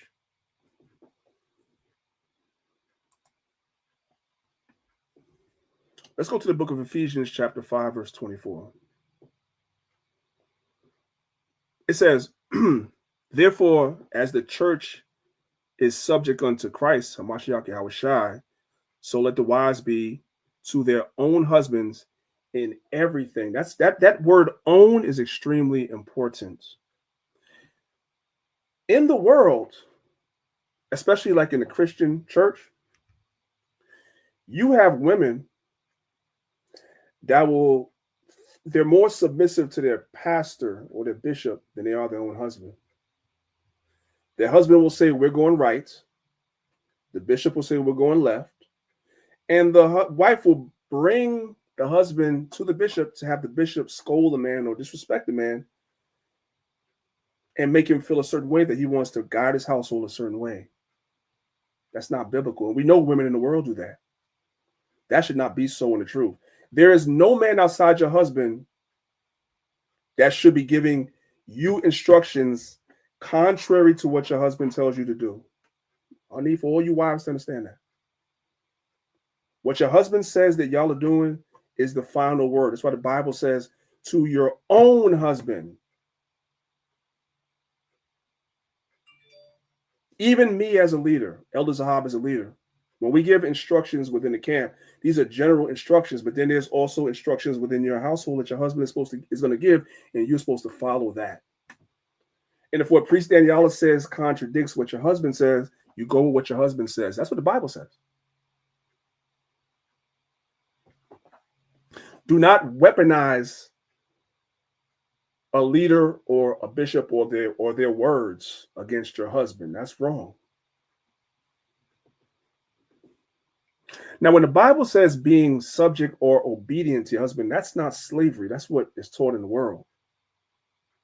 Because even in being obedient and subject to your husband, sisters, understand that your husband is still going to seek counsel from you if you're competent. Let's look at Genesis chapter 21, verses 10 through 12. Wherefore she said unto Abraham, this is Sarah, his wife. She said unto Abraham, translation, he's the leader. She's subject to him, but he respects her, and so she's giving him counsel, and he's listening. You see that? If you are competent, if you are able to divorce yourself from being emotional all the time, then when matters of importance come up in your household as a wife, your husband will seek your advice before he makes a decision. But if you're always emotional, if you're always combative, if you're always problematic, he ain't coming to you for no counsel. Now he's just going to move without you, because coming to you is a waste of time. Genesis 21, verse 10. Wherefore she said unto Abraham, cast out this bondwoman and her son, for the son of the bondwoman shall not be heir with my son, even with Isaac. And the thing was very grievous in Abraham's sight because of his son. So Abraham didn't want to do what she said to do, but he was listening to her because he knew what she was saying was right. Verse 12. And God said unto Abraham, let it not be grievous in thy sight because of the lad and because of the bondwoman. In all that Sarah has said unto thee, hearken unto her voice. Brothers, it's okay to listen to your wife. If she's giving you something that's sound advice, before you make a decision, you can listen to what she has to say. First of all, you shouldn't even be marrying a woman that you can't counsel with, you can't talk to about things. We know the ultimate decision comes down to you, but you can talk to your wife. So, sisters, there's no slavery in obedience to your husband, because if you are that woman, he's going to come to you about the matter before he acts on it. See how that works? Listen. You need to be good and obedient to your own husbands. That way the word of Yah be not blasphemed. And I know a lot of sisters, when they hear, oh, be obedient to your husband, like that's really the one that they kind of like cringe at, like obedient, like I'm not a child. But obedient pretty much saying, you know, I understand your authority as the man of this house, as my head, my leader in this earth. I recognize and respect that position that you have. And so I yield to your authority. You know, what you say, you get the final say. And I'm okay with that. Final say means y'all had a conversation about it. Final say means y'all had a conversation about it first because he came to you. And in some cases, your counsel is what he's going to probably do, if it's right, if you are that woman.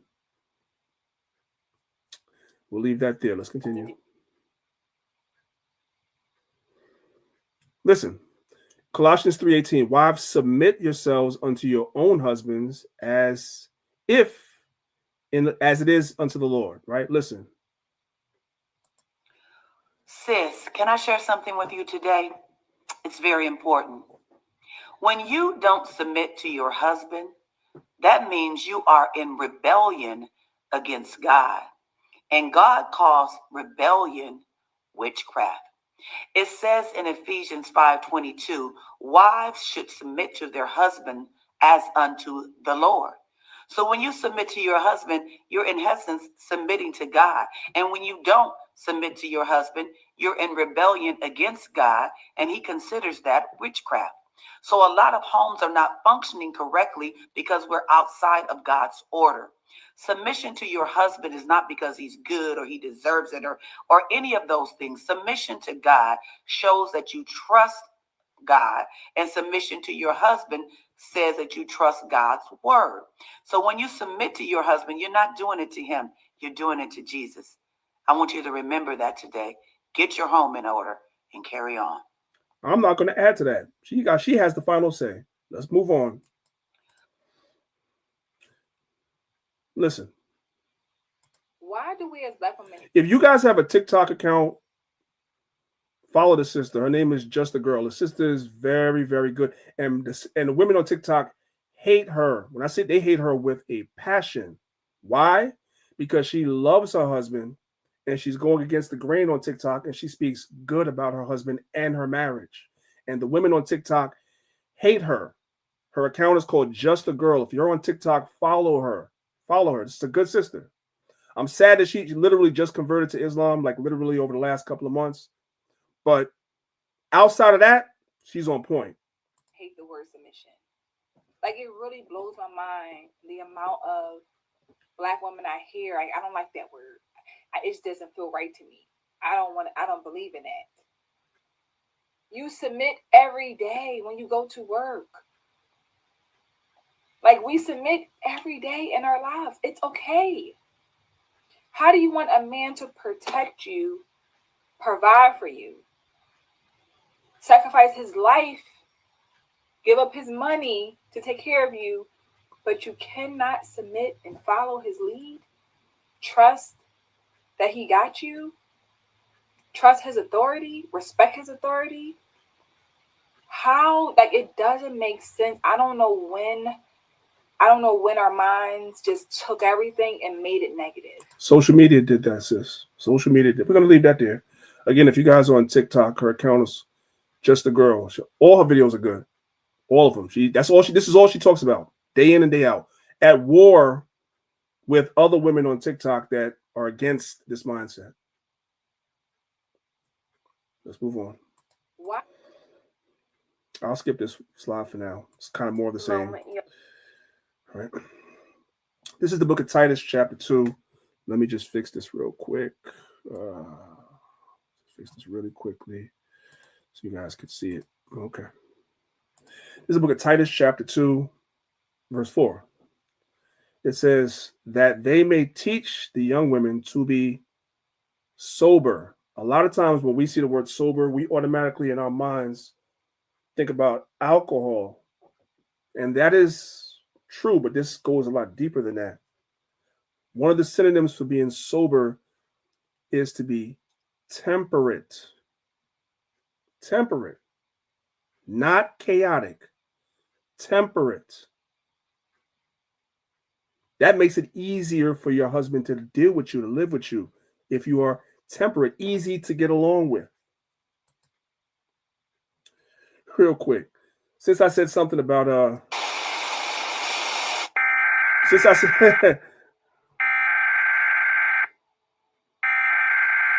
we interrupt our program to bring you this important message. So I was just a little humor. I kind of just to get away because I know it's been a really serious class. Did y'all see this video? Speaking about being sober, yo, the internet has no chill, y'all. This is funny. I thought this was funny. look at Kamala right here. Don't you ever let anybody take your power from you.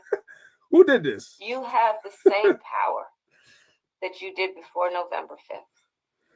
And you have the same purpose that you did. Somebody done put a liquor because they said in this interview she was drunk. So somebody edited a liquor bottle in her hand. I thought that was funny. Anyway. Back to your regularly scheduled program. All right, now back to being serious. So to be sober is to be temperate. You know what? Some synonyms for being temperate is agreeable. Another synonym for temperate is to be pleasant. Are you pleasant to be around, sis? For your husband? Or not? Examine yourself. If you're not, change. Because the younger women are watching. And they're not going to be pleasant, temperate, sober towards their husband if they don't see that example in you.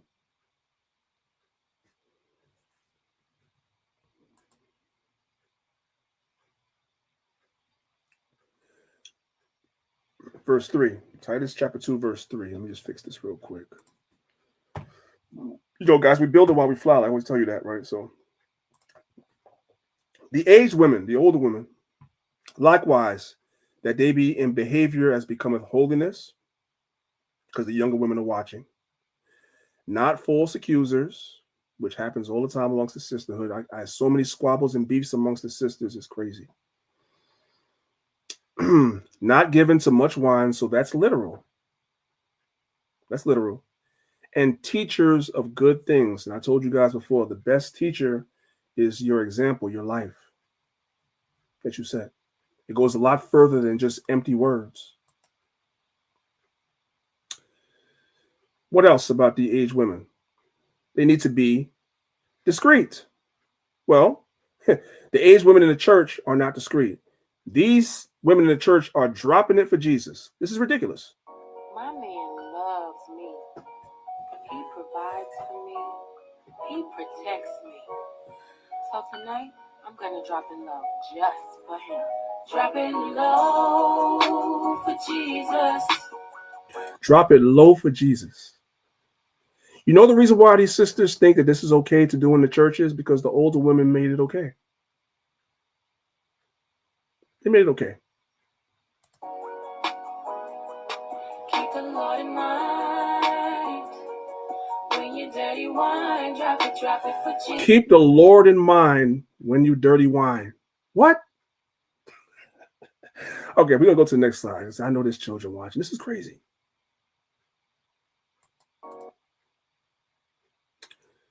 This is hard to watch, guys.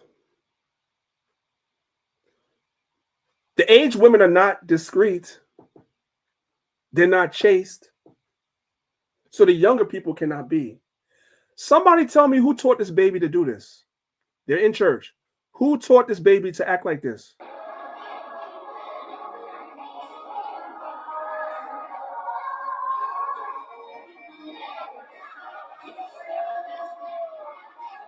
Keep watching.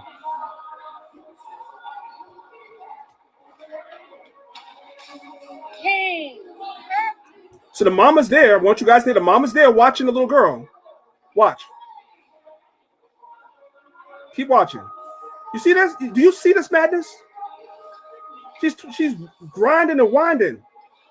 And her mama's videotaping it. Her mother's videotaping it. Watch this. Watch this. Watch it. Watch this. Somebody come watch this. She put her damn leg up on a chair to freaking grind.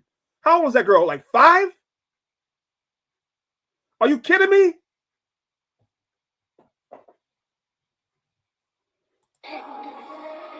I'm going to stop it there. I don't want to see any more. Then at 15 years old, when she's been touched or she pops up pregnant, you're going to be like, well, I don't know how that happened. Because she was watching you. And you sitting there filming it. Anyway, let's move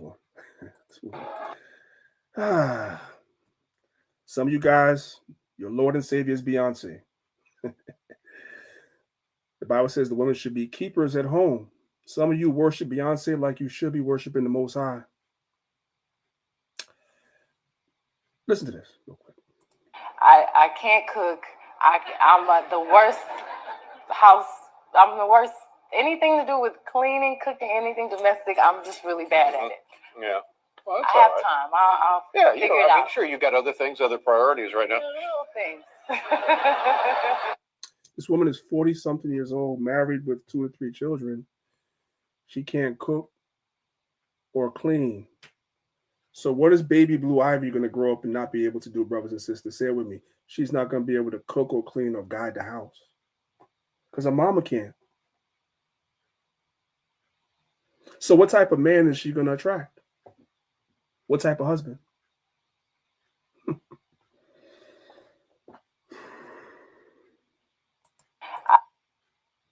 And let's not forget Cardi B. What she say? What Cardi B say? I don't public, make it clean. I don't cook, I don't clean. Cardi B says she don't cook and she don't clean. Right? That's what she's teaching the younger people that are fans of hers at the concert. That's all at the concert, cheering her on, repeating the lyrics. 5 minutes later, she's cleaning. You guys see that? Behind the scenes, what is she doing? She's cleaning.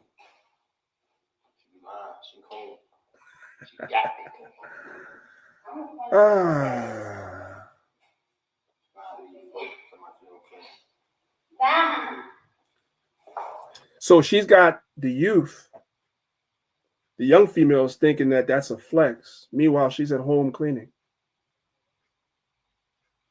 I tell you, it's all in the behavior of the older people, the people that have the most influence. It's all, the power is in their hands. Because what you do that people can see and observe is what they're going to mimic.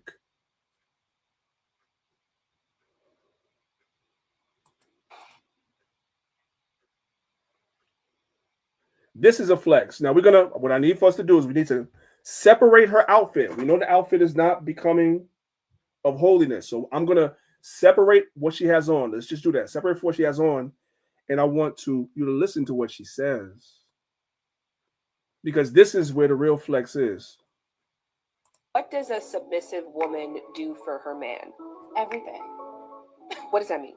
You know, like packing his bag, unpacking his bag, just making sure all the things that he wants. And I pretty much read his mind.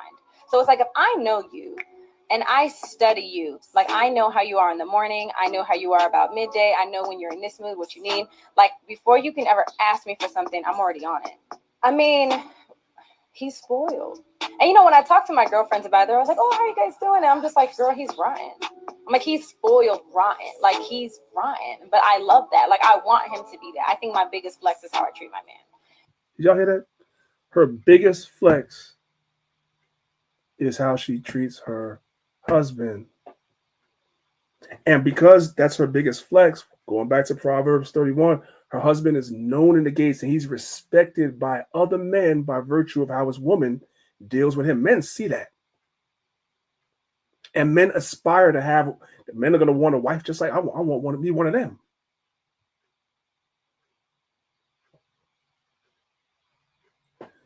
There's a saying. Listen, sisters, there's a saying. We all hear in the world that men are solely focused on a woman's looks. And the Bible even said a man loves nothing more than the beauty of a woman. That's true. But there's a saying in the world. The saying goes something like this. A man will go down in looks to go up in cooperation and agreeability. Y'all caught that? Y'all picking up what I'm dropping? A man will go, let's just say we all got to be honest evaluators of ourselves when we look in the mirror. Every brother is not super handsome or good looking, and every sister is not a 10. Let's be real. So you know where you are on the scale, wherever you at. If you find yourself in the middle of a scale, average, which most people are average. If you find yourself in the middle of the scale, your numbers can go up by what she said, being cooperative. A man will come down in looks to go up in cooperation and agreeability. Just like a woman will go down in a man's looks if she perceives him to be a good leader, a good provider, strong, so forth and so on, she'll come down in looks as well. So will a man.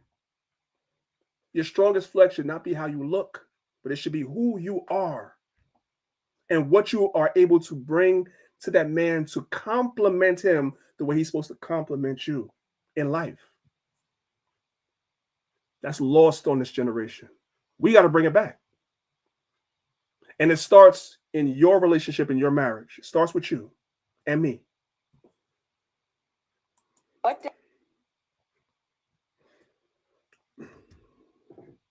This is the book of Ephesians chapter 5, verse 33. It says, nevertheless, let every one of you in particular so love his wife, even as himself. Right. The man's supposed to love your wife as you love yourself. Watch this. And the wife, see that she reverence her husband, meaning respect him. But don't listen to me. Listen to the women. Listen to a sister. To the king in you. I don't care how mad I get. And I learned that in therapy, that for me to manifest the man that I wanted in my life. I want you guys to listen very carefully.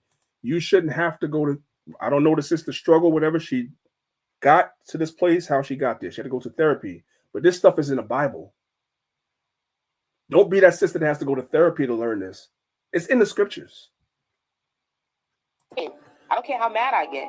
And I learned that in therapy, that for me to manifest the man that I wanted in my life, I had to learn how to always speak to him like the man I wanted in my life, even when I'm mad at him. You know what I'm saying? And I had to learn how to speak to the man that I wanted in my life all the time. I needed to speak to him as that man. Even when we get upset with each other, there are rules. We don't hit below the belt. Like, it's a lot of things that, and a lot of growing that I've done. But we've all got to get to that place. As Black women, we've got to get back to a place where we are respecting them.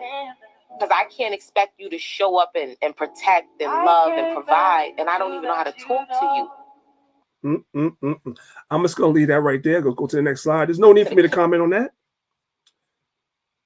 That was one sister. In the mouth of two witnesses or three, let every word be established. Listen. Damn. All he wanted was respect. And when I got into a relationship after that with a man that I respected at the time, I realized the difference. I realized how that man operated when I was giving him that respect, when I was making him feel so manly, and I was, like I was letting him lead, and I was listening to him, and I wasn't undermining him. I wasn't emasculating him. It made a huge difference in my relationship. And it took Jen on one of our episodes a while ago, season 1, to actually break that down and say that men prefer respect over love. Ooh, ooh, ooh, ooh. There's no need for me to comment. What else is there to say? Damn. 1 Peter chapter 3, verses 1 through 5. Likewise, ye wives, be in subjection to your own husbands, that if any obey not the word, also they may without the word be won by the conversation of the wife. Just in you respecting your husband, let's say you're a sister in the truth, your husband is not in the truth, just by you being that Proverbs 31 woman, being respectful, kind, so forth and so on, you could win that man over. The same way Eve won one Adam over to the evil side, you could win your husband over to the good side. Verse 2, while they behold your chaste conversation coupled with fear, whose adorning, let it not be that outward adorning of plaiting of the hair and wearing of gold, of putting on apparel, meaning it's not all about what you're wearing and how you look and how you do your hair, but it's who you are inside as well. That's going to win somebody over. Let's move on. I'm kind of pressed for time here. Matter of fact, let's just go ahead and read the rest of that. I don't want to skip nothing. Verse 4, but let it be the hidden man of the heart, in that which is not corruptible, even the ornament of a meek and quiet spirit. Is that you, sis? Which is in the sight of God a great price. For after this manner in the old time, the holy women also who trusted in God adorned themselves, being in subjection unto their own husbands. These were the things that the women of old did. So when you find yourself veering a little bit off track, sis, go and read your Bible and center yourself. Or maybe come back and watch this lesson again.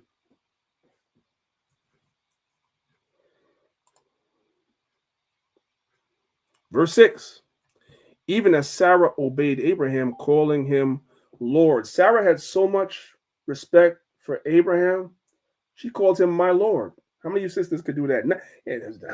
I'm not. We know. We know. Sarah referred to Abraham as my Lord. Ain't nobody telling you, sisters, you have to do that. It's nobody saying that. There's nobody saying that. But that's the level she was on. That's a hell of a level to be on. And I have heard some sisters, when they speak about their husband, like I've had sisters come to me and they're talking about their husband, like my Lord. I had to get used to them saying that because it's so foreign that it kind of, I had to take a step back. Sisters like, yeah, I got to ask my Lord. I'm like, wow. You know what I'm saying? I was dumbfounded, you know what I'm saying? But it's happened a few times, but there are sisters that do that. Now, for you sisters that don't, I'm not saying you have to do it. I'm not saying that. But there's levels to this.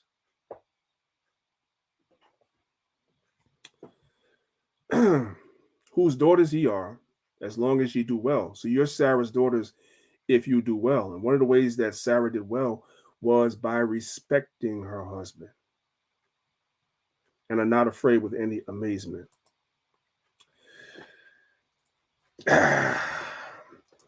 Let's make a list now. Let's take notes. This is the not to do list of things. Proverbs 21:19.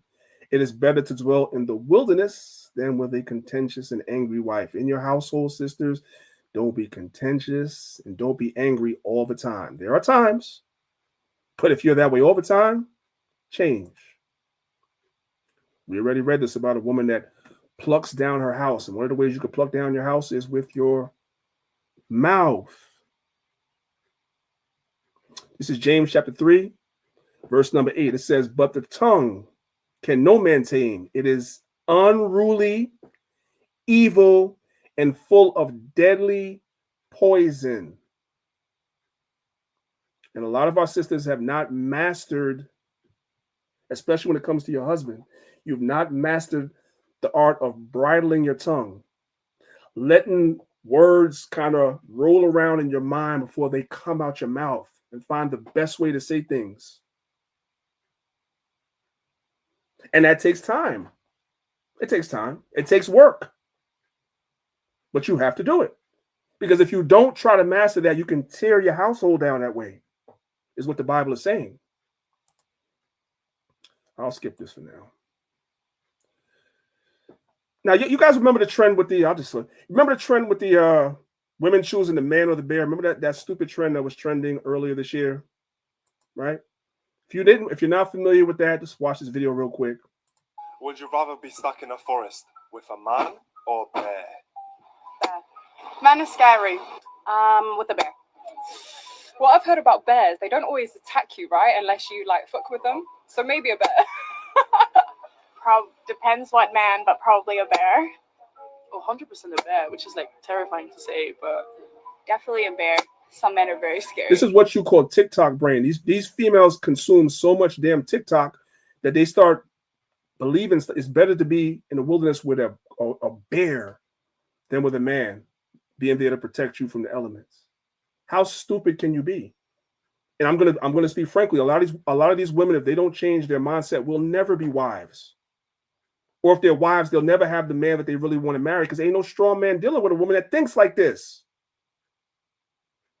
And if you're in a relationship and you think like this, you need to change. So you say you'd rather the bear, right? Hey, the Bible says the man will choose the lion. Y'all chose the bear. The men choose the lion. Listen to what the Bible says. This is Sirach 25, verse 16. It says, I had rather dwell with the lion and the dragon than to keep house with a wicked woman. So they chose the bear. The book of Sirach says the men choose the lion and the dragon than a contentious and wicked woman. Let's move on. This is Sirach chapter 25, verse 1. It says, as the climbing up a sandy way is to the feet of the aged, so is a wife full of words to a quiet man. Some of you sisters have a husband that's real quiet. He's like stoic. He's quiet. And you always talking. You're always talking. And it becomes grievous after a while. So if you have a quiet husband, let him be quiet sometimes. I'm not saying all the time, but let him be quiet sometimes. Let him be stoic sometimes. You decided to marry that man. I'm sure you saw those qualities in him before you married him. You knew he was kind of quiet. You knew he was kind of whatever. And you married him. Don't be talking all the time and just full of words all the time, especially argumentative words all the time. Proverbs 9:13, it says, a foolish woman is clamorous, always talking. The Bible says a woman that does this is foolish, especially if you have a quiet husband. She is simple and knoweth nothing. You don't know nothing about a man, especially a quiet man. If you're trying to get him to start talking more and you know that he's quiet, let him be quiet. Proverbs 21, verse 9. It is better to dwell in the corner of a housetop than with a brawling woman in a wide house. Some of you sisters like to put hands on men. We all know that certain men like to put hands on women. We all know that that's where everybody decries that. But some of you sisters are very hands-on with men. That's evil. If that's you, you definitely need to stop.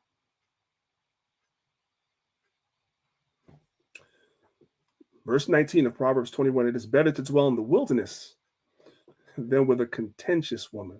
So the Bible speaks about clamorous, brawling, and contentious women. If you're any of these three and you're married and you're a wife, today is the day to change that.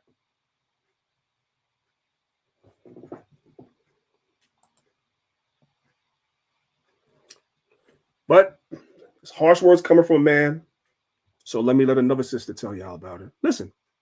No lie, in my younger toxic years, I definitely used to think like that. Wow. Like I want you guys to pay attention that she said that when she was doing those things that we just talked about, she called herself toxic because it is.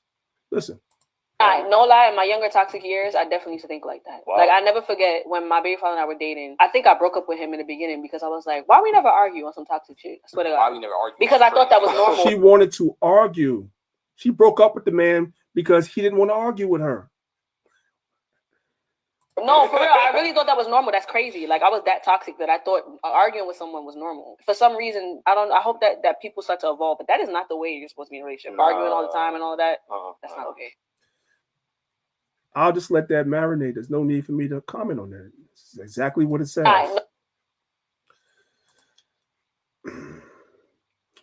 For you men, don't stumble at the beauty of a woman. This is Sirach 25, verse 21. Stumble not at the beauty of a woman, nor desire her for pleasure.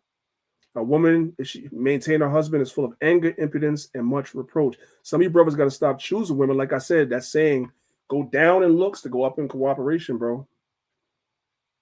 Some of you brothers will just lay with the woman because she look good, and then you realize that you dwelling with a daggone dragon. You got to choose better. When I was younger, I made poor choices as well. So what I'm telling y'all was through trial and error, and I want those men that come after me to do better.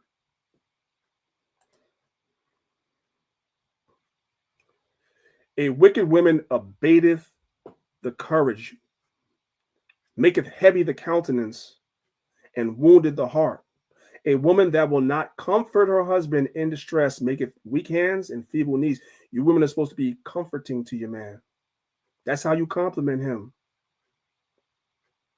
You diminish a man's power. That's what the word abate means. You diminish his power and his influence. Other men don't respect your husband if you don't, as his wife. If you talk to that man any old way, especially in public, how do you expect other men to respect him and you not showing that man respect? Sis, if that's you as a wife, you need to change that. Look at Job's wife. Job's wife told him to curse God and die. Y'all see that? Job 2:9. Curse God and die. That's what she said. Don't be her.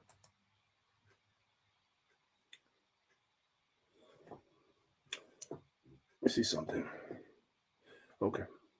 This is Sirach 26, and I know I went a little bit over the time, but that's okay.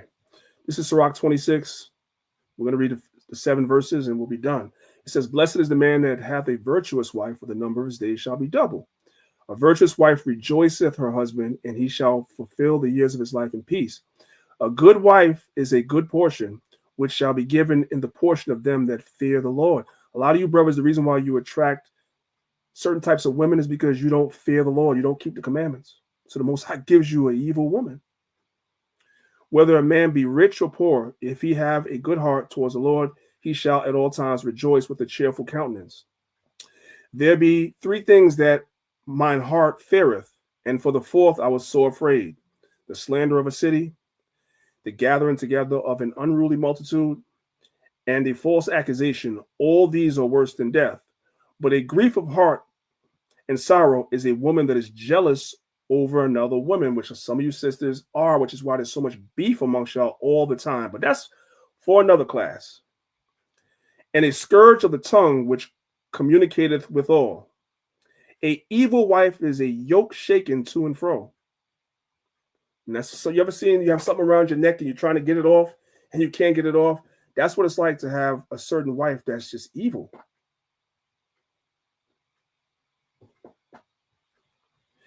He that hath hold of her is as though he held a scorpion.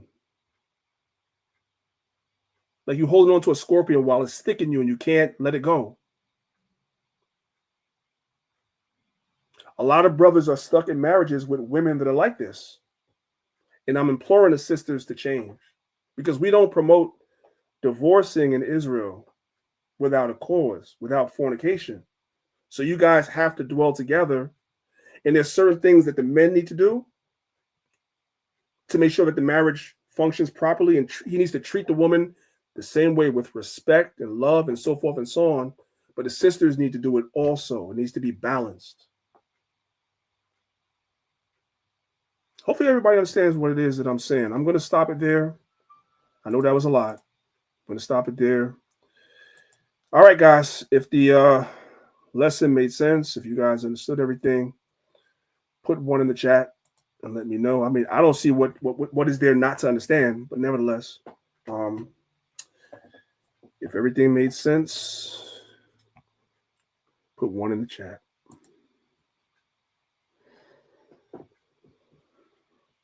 I know it was tough for some of my sisters to hear some of the things that I'm saying. but nevertheless, they need to be said. Need to be said. All right. All right, guys. I'm a little bit over the time, so I'm gonna go ahead and end the class. You guys, make sure if you're watching this on YouTube that you guys subscribe to the channel, hit the notification bell so that you guys are notified every time I upload a new video, okay, or I go live. I appreciate everybody being here. I also appreciate you guys that have been sending in donations, whether it be through the website or through the Cash App. We greatly appreciate all the donations that everybody's been giving us. It definitely is a great help to us. So I do appreciate that. Yeah, so I'm going to call it a day today, guys. It's your brother Priest Daniel, representing Lions of Israel, representing Maccabees TV. If you're here watching this video and you have not hit the like button, you need to repent and believe the gospel. I'll see you guys next week, 10 a.m. Eastern Standard Time for Be the Most High's Will. With that being said, I say shalom. Reflecting the way of life under the Florida sky. Even the lobbies funnel in the great outdoors.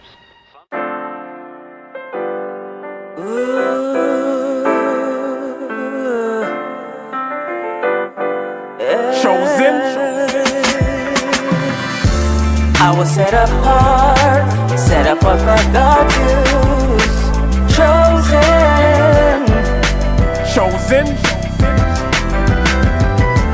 I was set apart for God's use. Formed in His image. Chosen. They say the chain of Shaitan is not that strong. They say his time is running out, he ain't got that long. They say murder, murder, kill, this is not that song. Said I won't amount to nothing, they got that wrong. Cause I was set apart and I was shown the light. And if I get the kingdom, I'll be clothed in white. 1/3 will be delivered and the rest were blinded. Their fate is set in stone, what you ain't read the fine print?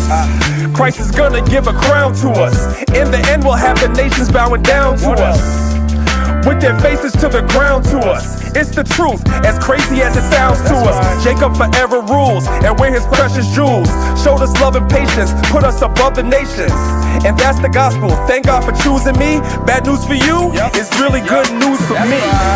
I was set apart for God's use. Chosen.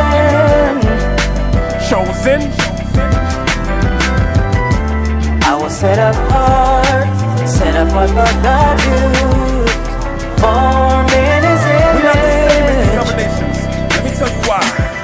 We have a different kind of shine, a different kind of mind. The rhythm's not the same, we're on a different type of time. With a different kind of pace, a different kind of race. The season's not the same, we have a different kind of taste. A different kind of salt, we are so not them. Got my sword and my shield, man, I'm so locked in. And when I came to serve Yahweh, put my whole heart in. So I can't sit calm, I'm no Martin. And that's a reach, y'all, chosen to teach y'all. Every Sabbath you can find us in the streets, y'all. Dear Ya Allah, my nickname is Priest, y'all. In the gym, they say that I'm a beast, y'all. Set apart, the nations all hate me. Set a trap, they lying in wait for me. Chris Paul, they don't wanna play with me. But if you love me, I'm asking that you pray with me. Cause I was set apart for God's use. Chosen.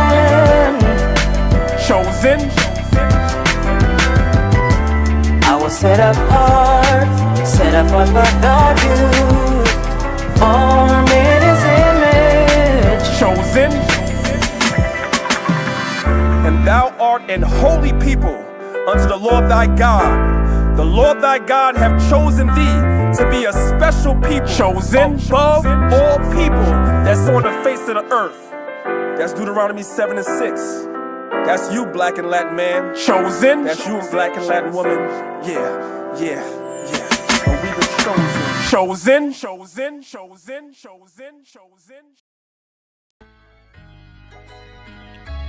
Something new. It's that priest mode. It's that chef talk. Let's get it. Soldier, carry on. There's no giving up. And if we fall down, then he'll pick us up and take us to a higher plane where we'll live forever and never die again. Soldier, carry on. There's no giving up. And if if we fall down, then he'll pick us up and take us to a higher plane where we'll live forever and never die again. The takeover, the waste over, the private stock. Took a while to return, I had writer's block. I heard rap was dead, some days it's hard to listen. They still ain't evolved, they stuck in Darwinism. Bright summers and dark winters. Envy and strife is not in us. I keep my friends close, I stand 10 toes. Kevin Samuel's voice, what the French toast. Same book, just a different passage. 10 is the top, I heard a 6 is average. The black man is so neglected. That ain't gonna fly, it isn't COVID tested. Last days, I heard they starting something. Right hand, forehead, I heard the markers coming. In my younger days, I felt a lot of pain. Exhibition, it's really not a game. Soldier, carry on, there's no giving up. And if we fall down, then he'll pick us up and take us to a higher plane where we'll live forever and never die again. Soldier, carry on, there's no giving up. And if we fall down, then he'll pick us up and take us to a higher plane where we'll live forever and never die again. Carry on like the bag when you board the plane. I know you heard Dana Dane, I'm more of the same. Mixed with Eddie Kane, I'm a rapper but we not the same. Why you think they call me the chef? Every bar flame. John Wick of Jerusalem got a proper aim. Shoot 'em at the masters of my people till they drop the chains. I used to wanna save the world till my doctrine changed. Now I kick the truth, David Beckham at the soccer game. Try to get me to sell my soul for $750 million, but I got a deal with Yahweh, so I'm Rocky still. Every record I gotta kill, I cannot be real. Tell my Aki shield, balls doper than the poppy field. I'm preparing me for the race, gotta see the top. They comparing me to the greats, I ain't even dropped. Bars going off, but my heart and my faith not. Tell him carry on till we take spot, the chef. Soldier, carry on, there's no giving up. And if we fall down, then he'll pick us up and take us to a higher plane where we'll live forever and never die again. Soldier, carry on, there's no giving up. And if we fall down, then he'll pick us up and take us to a higher plane where we'll live forever and never die again. Hey, yo, chef, it took me a minute, but I kept my word. Yeah, we out.